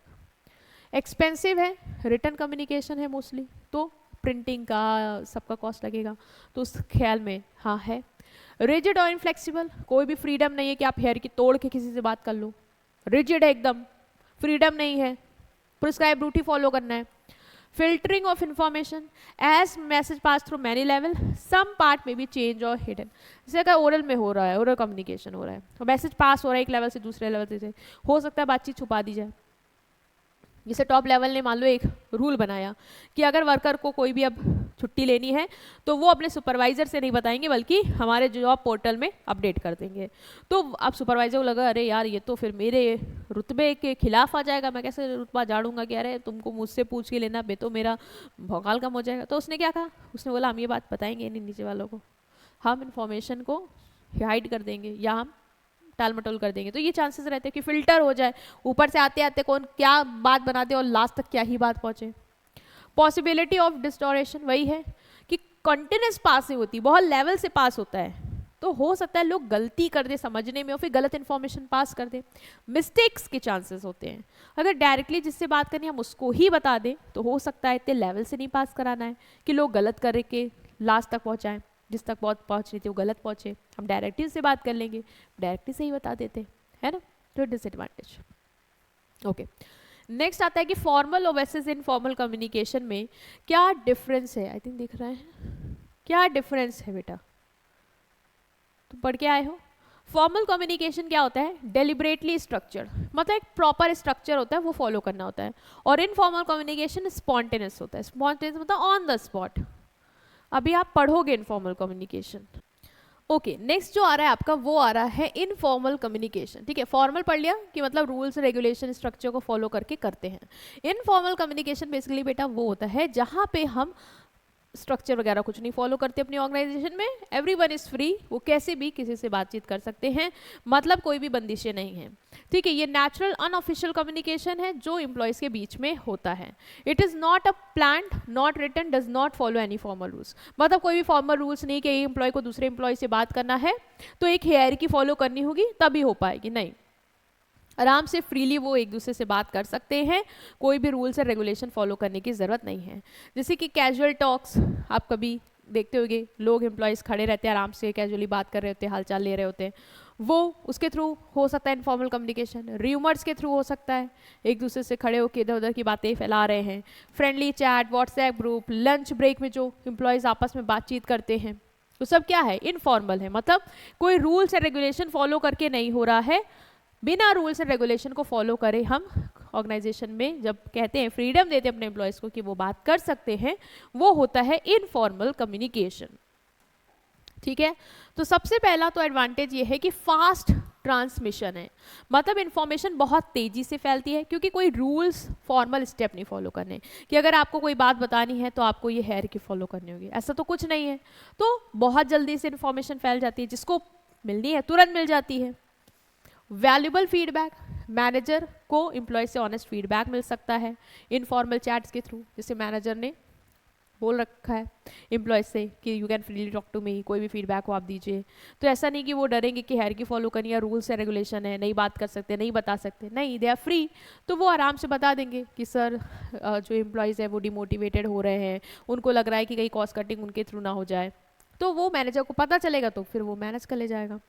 साइकोलॉजिकल सेटिस्फेक्शन, अब एम्प्लॉयज़ को पास फ्रीडम है कि वो ईजिली एक दूसरे से कम्युनिकेट कर सकते हैं, कैजुअली बात कर सकते हैं, कोई भी इमोशनल सपोर्ट चाहिए होगा उन्हें, कोई घर की भी प्रॉब्लम, तो they will share with each other, तो वो एक रहेगा कि हाँ साइकोलॉजिकल सेटिस्फेक्शन है कि हम कनेक्टेड हैं।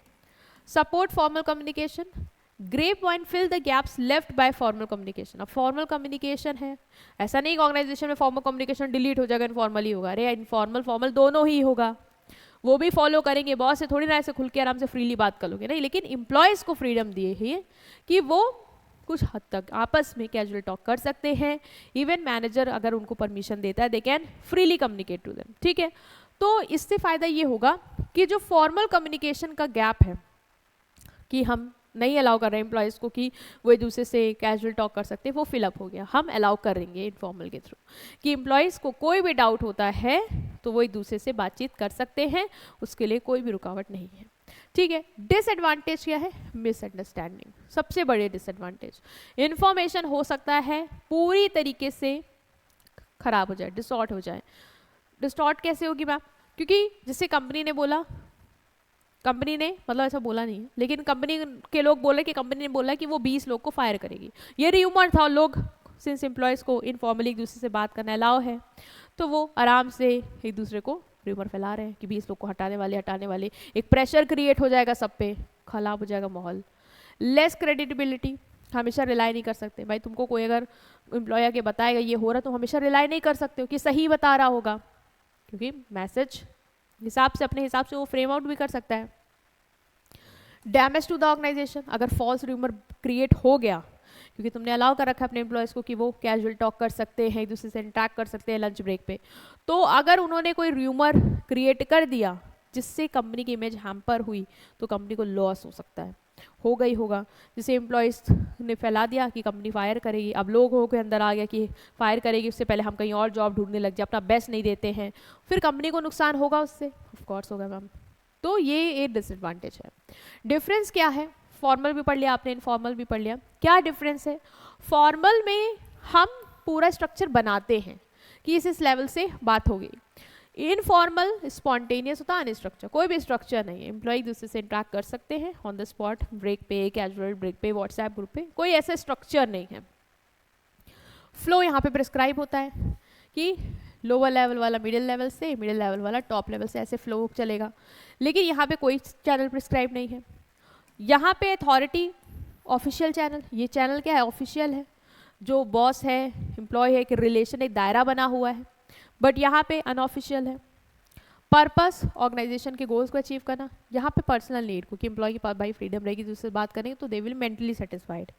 ये स्पीड स्लो है, एक एक लेवल से जाएगा तो धीरे धीरे जाएगा, और वो फास्ट है क्योंकि एम्प्लॉयज़ आपस में तुरंत बात कर सकते हैं, इंटरेक्ट कर सकते हैं, और जो भी इंफॉर्मेशन है वो तुरंत एक दूसरे से बता सकते हैं, मैनेजर को शेयर कर सकते हैं।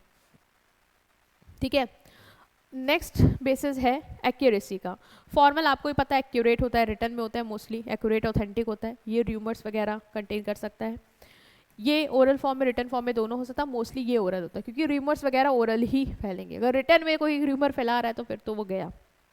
रिस्पॉन्सिबिलिटी आप पे फिक्स कर सकते हो, ऑफ कोर्स सुपरवाइजर को ही ऊपर बताना है तो उसकी रिस्पॉन्सिबिलिटी फिक्स है, यहाँ पे फिक्स नहीं होगी।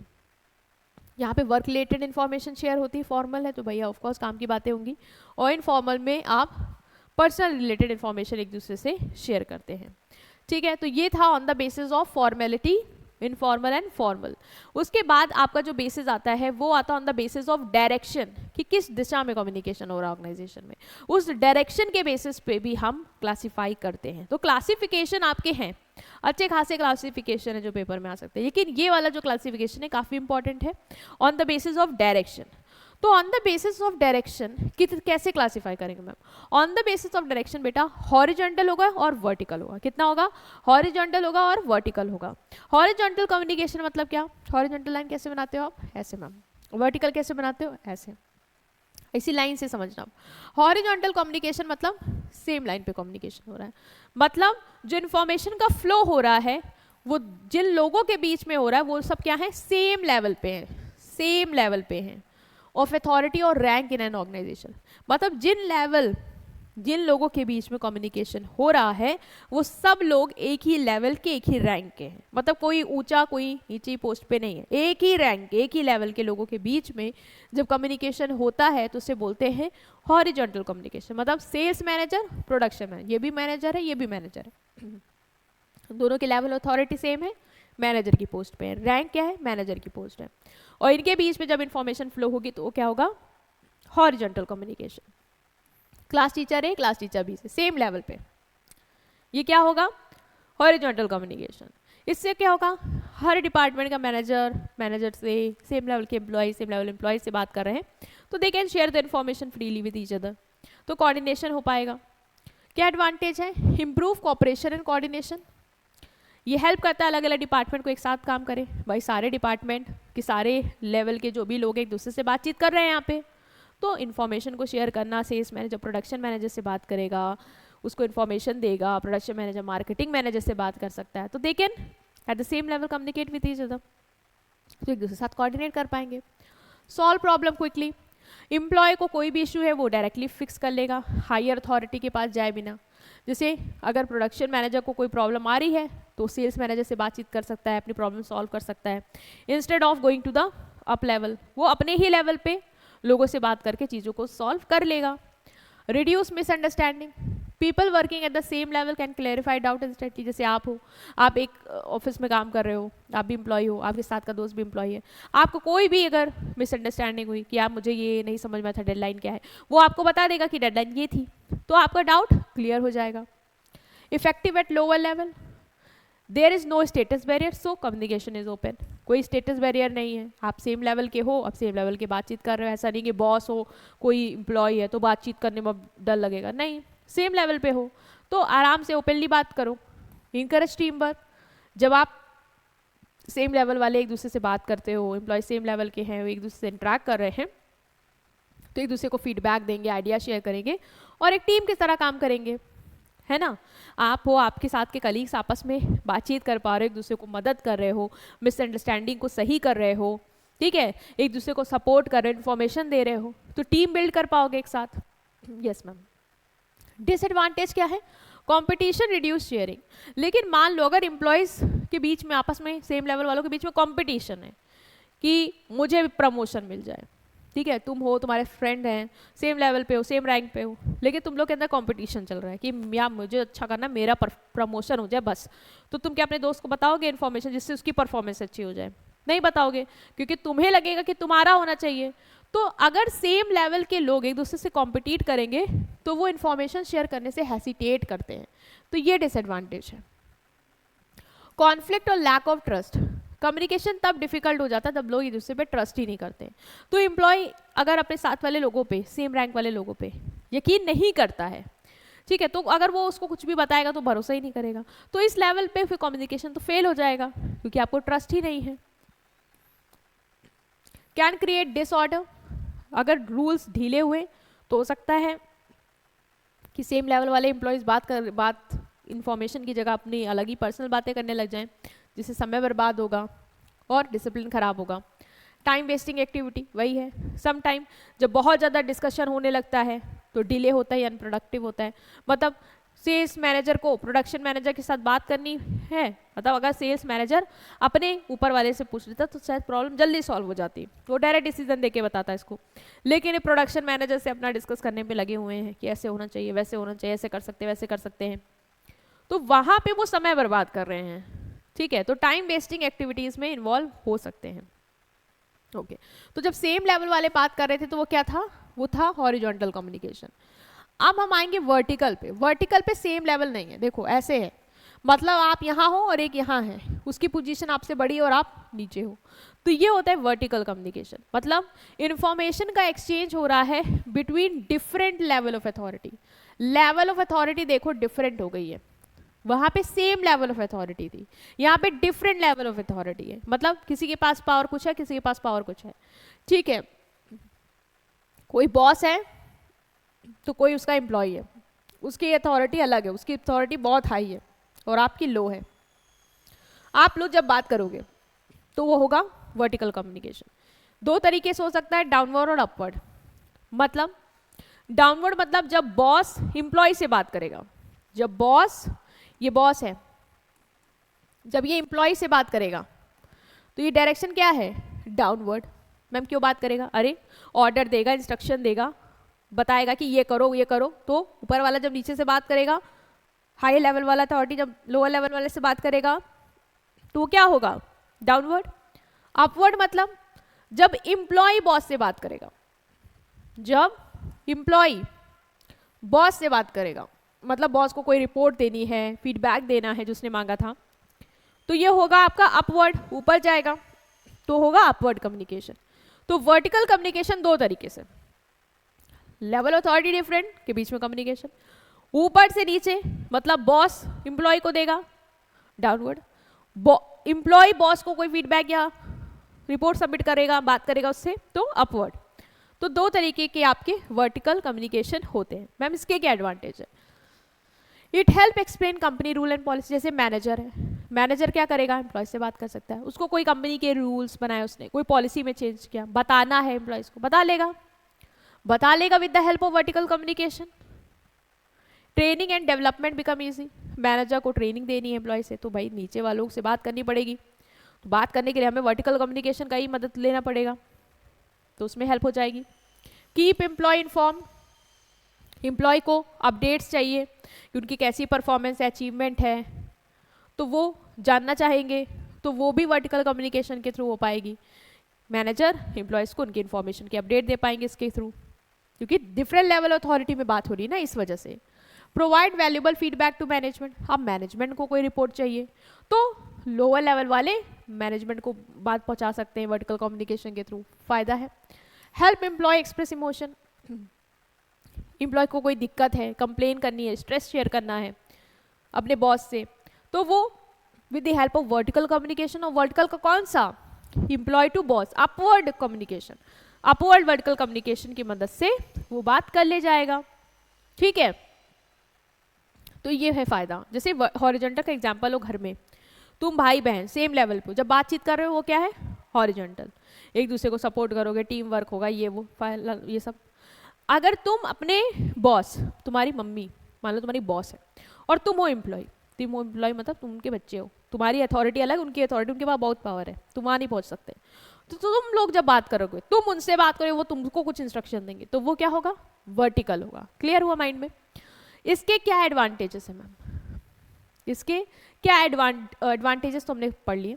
एडवांटेजेस मैंने अभी समझाया आपको कि इंफॉर्मेशन मैनेजमेंट पहुंचा सकता है, ऑर्डर इंस्ट्रक्शन दे सकता है, फीडबैक दे सकता है परफॉर्मेंस का, है ना, ये सब पढ़ा हमने।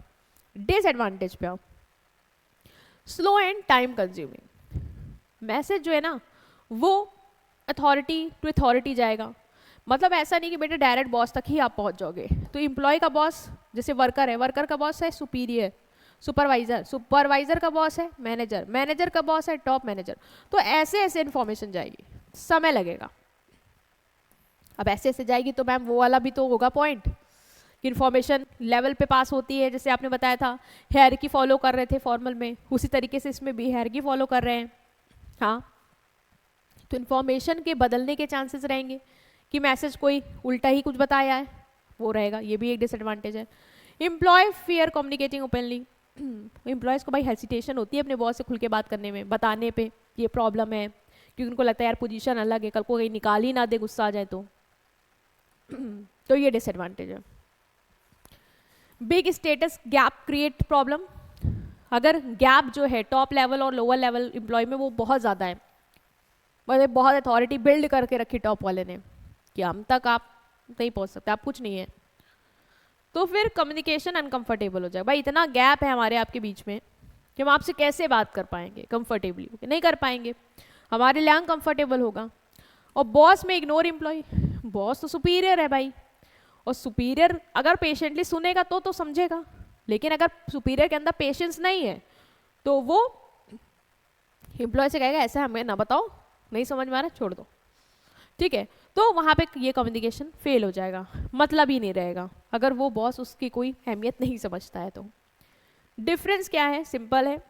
हॉरिजॉन्टल मैंने बताया स्ट्रेट लाइन पे फ्लो करता है, ठीक है, सेम पीपल, मतलब people at the same level बात करते हैं। वर्टिकल में अपवर्ड या downward, different level of authority पे, एम्प्लॉय बॉस, बॉस एम्प्लॉय, ऐसे। पर्पस क्या है, म्यूचुअल ट्रस्ट क्रिएट करना, कॉपरेशन टीम में, भाई आपस में लोग साथ में एक दूसरे से इंटरेक्ट करें, ट्रस्ट बिल्ड करें, कॉपरेट करें। ये यहाँ पे लोगों को मैनेज करना, उनको इंस्ट्रक्शन देना और उनसे रिपोर्ट लेना, जैसे बॉस है तो इंस्ट्रक्शन देगा, उनको मैनेज करने के लिए रूल पॉलिसी बताएगा, और एम्प्लॉय रिपोर्ट देंगे, तो इसलिए हो रहा है ये। स्पीड की बात करें तो फास्ट है, क्योंकि कोई भी स्टेटस बैरियर नहीं है, आराम से ओपनली बात कर लेंगे, जल्दी हो जाएगा। स्लो है क्योंकि लेवल पे बातें जाएंगी, level to level and then वहाँ पहुँचेगा, तो इट विल टेक टाइम, ठीक। नेक्स्ट जो इसमें आएगा आपका हॉरिजॉन्टल वर्टिकल के बाद on the basis of direction, वो है आपका डायगोनल कम्युनिकेशन। डायगोनल कम्युनिकेशन क्या है बेटा, डायगोनल कम्युनिकेशन तब होता है जब इंफॉर्मेशन फ्लो होती है between people at different level and different department, not following the normal chain of command. मतलब मैम उसमें क्या था, सेम लेवल वाले सेम लेवल से बात कर रहे थे, उसमें क्या था, डिफरेंट लेवल वाले डिफरेंट लेवल से बात कर रहे थे, ठीक है। क्या हो रहा था, सेम लेवल वाले सेम लेवल से बात कर रहे थे, सेम लेवल वाले सेम लेवल से। उसमें क्या था, डिफरेंट लेवल वाले डिफरेंट लेवल से बात कर रहे थे, वर्टिकल में डिफरेंट लेवल वाले डिफरेंट लेवल से बात कर रहे थे, पता था। अब क्या होगा, अब कम्युनिकेशन जो होगा, जो इन्फॉर्मेशन का फ्लो होगा, वो पीपल एट डिफरेंट लेवल, मतलब अलग अलग लेवल वाले होंगे और अलग अलग डिपार्टमेंट वाले होंगे, वो आपस में बात करेंगे, मतलब लेवल भी अलग होगा, अथॉरिटी भी अलग होगी। मतलब अगर तुम हो एक एम्प्लॉय और तुम बात कर रहे हो, अपना डिपार्टमेंट छोड़ दो, तुम डिपार्टमेंट बदल दो, तुम मार्केटिंग वाले एम्प्लॉय हो और तुम बात कर रहे हो प्रोडक्शन के मैनेजर से, तो ये होगा डायगोनल कम्युनिकेशन। मैम समझ नहीं आया, देखो अगर तुम मार्केटिंग के एम्प्लॉय होते और तुम मार्केटिंग के मैनेजर से बात करते तो ये तुम्हारा वर्टिकल हो जाता, क्योंकि तुम अपने बॉस से बात कर रहे थे तो वर्टिकल में जाता। यहाँ पे क्या हो रहा है, तुम अगर अपने ही लेवल वाले एम्प्लॉय से बात करते, मतलब प्रोडक्शन के ही एम्प्लॉय वाले से बात करते, तो तुम्हारा हॉरिजॉन्टल होता, क्योंकि तुम दोनों लोग एम्प्लॉय हो, सेम लेवल पे हो तो बात कर रहे हैं। लेकिन मैं यहाँ बोल रही हूँ तुम्हारा लेवल अलग है, तुम एम्प्लॉय हो और जिससे बात कर रहे हो उसका लेवल भी अलग है, ठीक है। तो और तुम दोनों का डिपार्टमेंट भी अलग है, तुम मार्केटिंग के हो, वो प्रोडक्शन के हैं, तो तुम लोग जब बात करो, मतलब अलग अलग डिपार्टमेंट वाले अलग अलग लेवल वाले जब एक दूसरे से बात करते हैं तो वो होता है डायगोनल कम्युनिकेशन। कंफ्यूजन नहीं होनी चाहिए। जैसे मार्केटिंग मैनेजर किससे बात कर रहा है? जूनियर अकाउंटेंट से। मैम डिपार्टमेंट अलग है? हाँ अलग है। ये मार्केटिंग का है, वो अकाउंट का है, डिपार्टमेंट अलग है, इवन उसकी रैंक अलग है। ये मैनेजर है और वो जूनियर अकाउंटेंट है। तो ये लोग आपस में बात करें, मतलब ऐसा नहीं है कि लेवल सेम है, सेम लेवल भी नहीं है, लेवल भी डिफरेंट है और सेम डिपार्टमेंट भी नहीं है, डिपार्टमेंट भी डिफरेंट। जब ये लोग बात करते हैं तो ये होता है आपका डायगोनल कम्युनिकेशन। ठीक है, तो क्लियर हुआ डायगोनल क्या है। नेक्स्ट आते हैं मैम इसके क्या फायदे हैं, ये क्यों आया। मेरा गला बहुत खराब है। ठीक है, एडवांटेजेस क्या है? पहला है फास्टर प्रॉब्लम सॉल्विंग। जो प्रॉब्लम बेटा जल्दी सॉल्व हो जाती है। जैसे कि मान लो कोई आईटी का एम्प्लॉय है, ठीक है, उसको कोई प्रॉब्लम आ रही है, उसको मार्केटिंग वाले से बात करनी, मार्केटिंग मैनेजर से। अब आईटी वाला सोचे, आईटी एम्प्लॉय सोचे या मैं अपने आईटी बॉस से बात करूं, और बॉस मैनेजर है तो वो मैनेजर से बात करेंगे, तो उसमें तुम्हें एक हायरार्की फॉलो करनी पड़ेगी, समय लगेगा। तुम डायरेक्टली बात कर लो ना उससे जाके, तुम डायरेक्टली मैनेजर से बात कर लो ना जाके, अलाउ है कंपनी में डायगोनल कम्युनिकेशन। आप डायरेक्टली बात करिए, अपने डायरेक्टली प्रॉब्लम सॉल्व करवाइए। क्यों आपने बॉस से बताई फिर बॉस उससे बात करेगा? नहीं, तो आप डायरेक्ट प्रॉब्लम सॉल्व कर सकते हैं, तो जल्दी हो जाएगी प्रॉब्लम सॉल्व। क्लियर। एक मार्केटिंग एग्जीक्यूटिव है, वो डायरेक्टली प्रोडक्शन मैनेजर से बात कर लेता है कि अर्जेंट स्टॉक चाहिए। एक मिनट,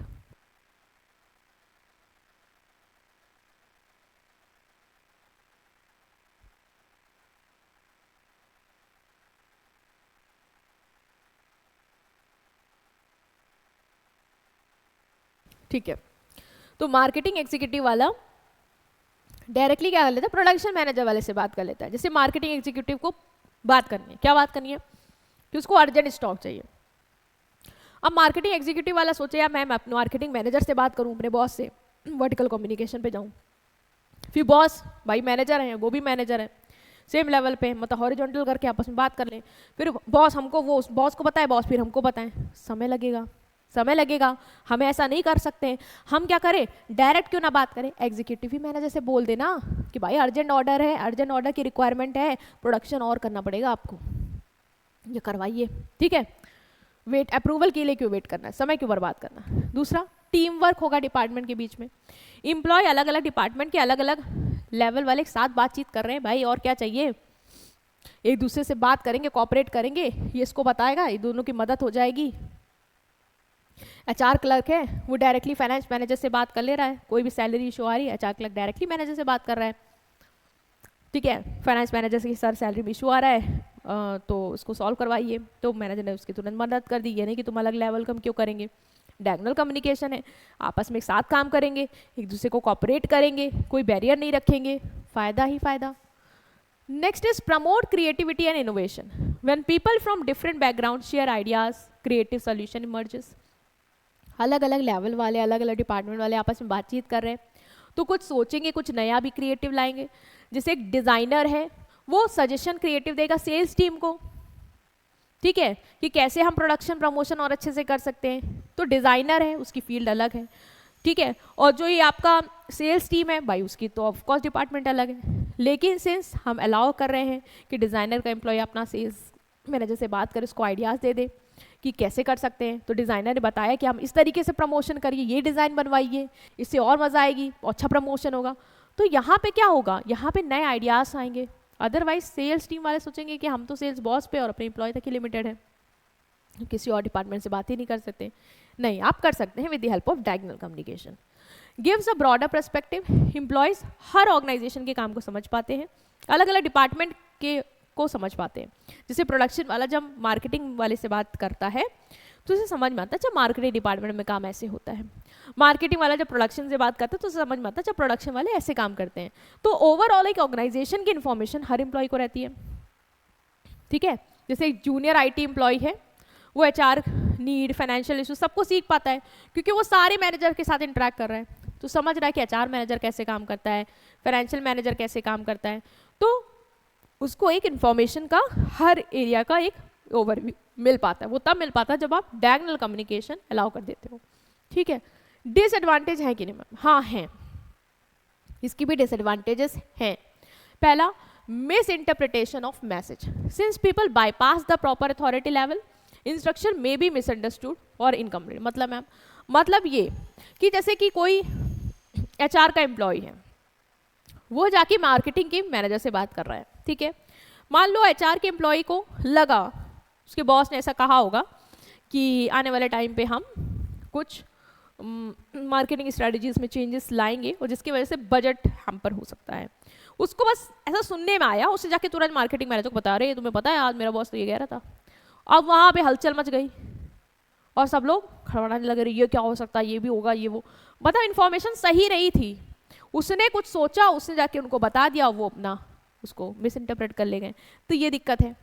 दूसरा, हर चेन ऑफ कमांड। अरे भाई, सीनियर इग्नोर नहीं हो रहा है, मैं मैनेजर हूँ मार्केटिंग का, मुझे बताओ मार्केटिंग एग्जीक्यूटिव वाले, तुम क्या सेल्स मैनेजर से बात कर रहे थे?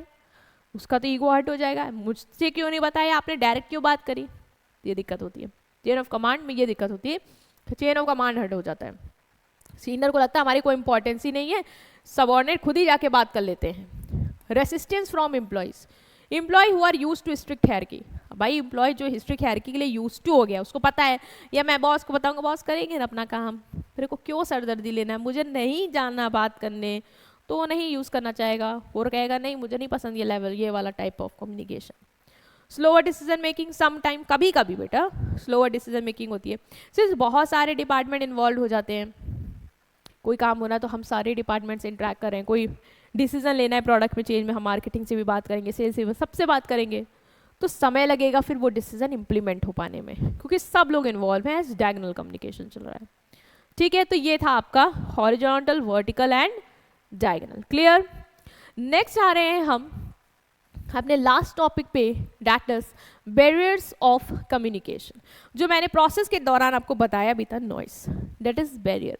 जब कोई रुकावट आती है आपके कम्युनिकेशन, मतलब दो लोग एक दूसरे से बात कर रहे हैं, फीलिंग शेयर कर रहे हैं, इन्फॉर्मेशन शेयर कर रहे हैं, और एकदम से कुछ ऐसा हो गया जिस वजह से उनका वो कम्युनिकेशन डिस्टर्ब हो जाता है, जैसे आपका भी हो जाता है कम्युनिकेशन डिस्टर्ब, तो वो होता है barriers of communication.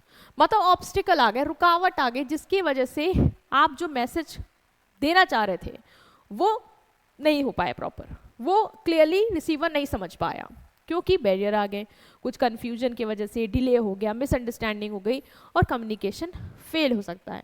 In barriers की वजह से, इन रुकावट की वजह से सामने वाला बात नहीं समझ पाया, जैसे मैं आपसे बात कर रही थी, एकदम से इंटरनेट कनेक्शन चला गया, आपको मेरी बात आधी समझ में आई, आधी नहीं समझ में, आप मेरा मैसेज नहीं समझ पाए, पूरा इनकम्प्लीट हो गया मेरा मैसेज आपके लिए, आपने मिसअंडरस्टैंड कर लिया, अपने हिसाब से बना लिया होगा, अच्छा मैम आगे यही कहती हूँ। ठीक है, तो ये सबसे क्या होगा बेटा, कम्युनिकेशन फेल हो जाता है। जो एसेंस मिलना चाहिए था रिसीवर को, जो अंडरस्टैंडिंग हम बनाना चाहते थे बात करके, वो नहीं बन पाती है। ठीक है, जैसे आपके क्लास में टीचर है, वो मान लो कोई आपको चैप्टर पढ़ा रहे हैं और एकदम से क्या हो गया, कुछ ऐसा हो गया कि बाहर से कोई आता है, बोलता है मैम आई कम इन, टीचर किसी फ्लो पे था, वो डिस्टर्ब हो गया, अरे यार आओ बैठो, फिर टीचर पढ़ाने लग गया, उतनी देर में वो तुमको बहुत अच्छा इंपॉर्टेंट टॉपिक पढ़ा रहा था, उतनी देर में कोई आता है बोलता है मैम सारे बच्चों को नीचे भेज दीजिए लाइन अप करके, वो कुछ प्रोग्राम अरेंज हुआ है। तो उससे क्या हो गया, इस सब चीज़ों से टीचर को डिस्टर्बेंस हो रही है। फिर टीचर पढ़ा रहे हैं मान लो, फिर फ़ोन आ गया उसका, उसकी वजह से डिस्टर्बेंस हो गई। तो ये सारे जो बैरियर्स हैं, सब क्या है, बैरियर्स, ऑब्स्टेकल्स, बेसिकली जो तुम्हारे कम्युनिकेशन को डिस्टर्ब करते हैं, प्रिवेंट करते हैं कि तुम्हें जो मैसेज देना है रिसीवर को वो सही से उसको मिल पाए। कितने तरीके के हो सकते हैं मैम? बहुत तरीके से। आपको बेसिक 4 पढ़ने हैं, और भी तरीके होते हैं। पहला है सिमेंटिक बैरियर। सिमेंटिक बैरियर तब होता है जब वर्ड जो आप कम्युनिकेशन में यूज कर रहे हैं वो मिसअंडरस्टूड हो जाए, because of different meaning, bad expression और फॉल्टी ट्रांसलेशन। ये आपके साथ मोस्टली होता होगा। जैसे कि अगर आपने किसी से कुछ पूछा, ठीक है, उसने कोई इन्फॉर्मेशन दी आपको और उसका ट्रांसलेशन बेटा सही नहीं है, ठीक है, उसका प्रोनाउंसिएशन सही नहीं है, या उसकी लैंग्वेज अलग है, आप हिंदी बोलते हो वो बंगाली बोल रहा है, तो आप लोग नहीं बात कर पाओगे, आप लोग एक दूसरे की बात को नहीं समझ पाओगे, क्योंकि वहाँ पे लैंग्वेज बैरियर आ रहा है। क्या आ रहा है?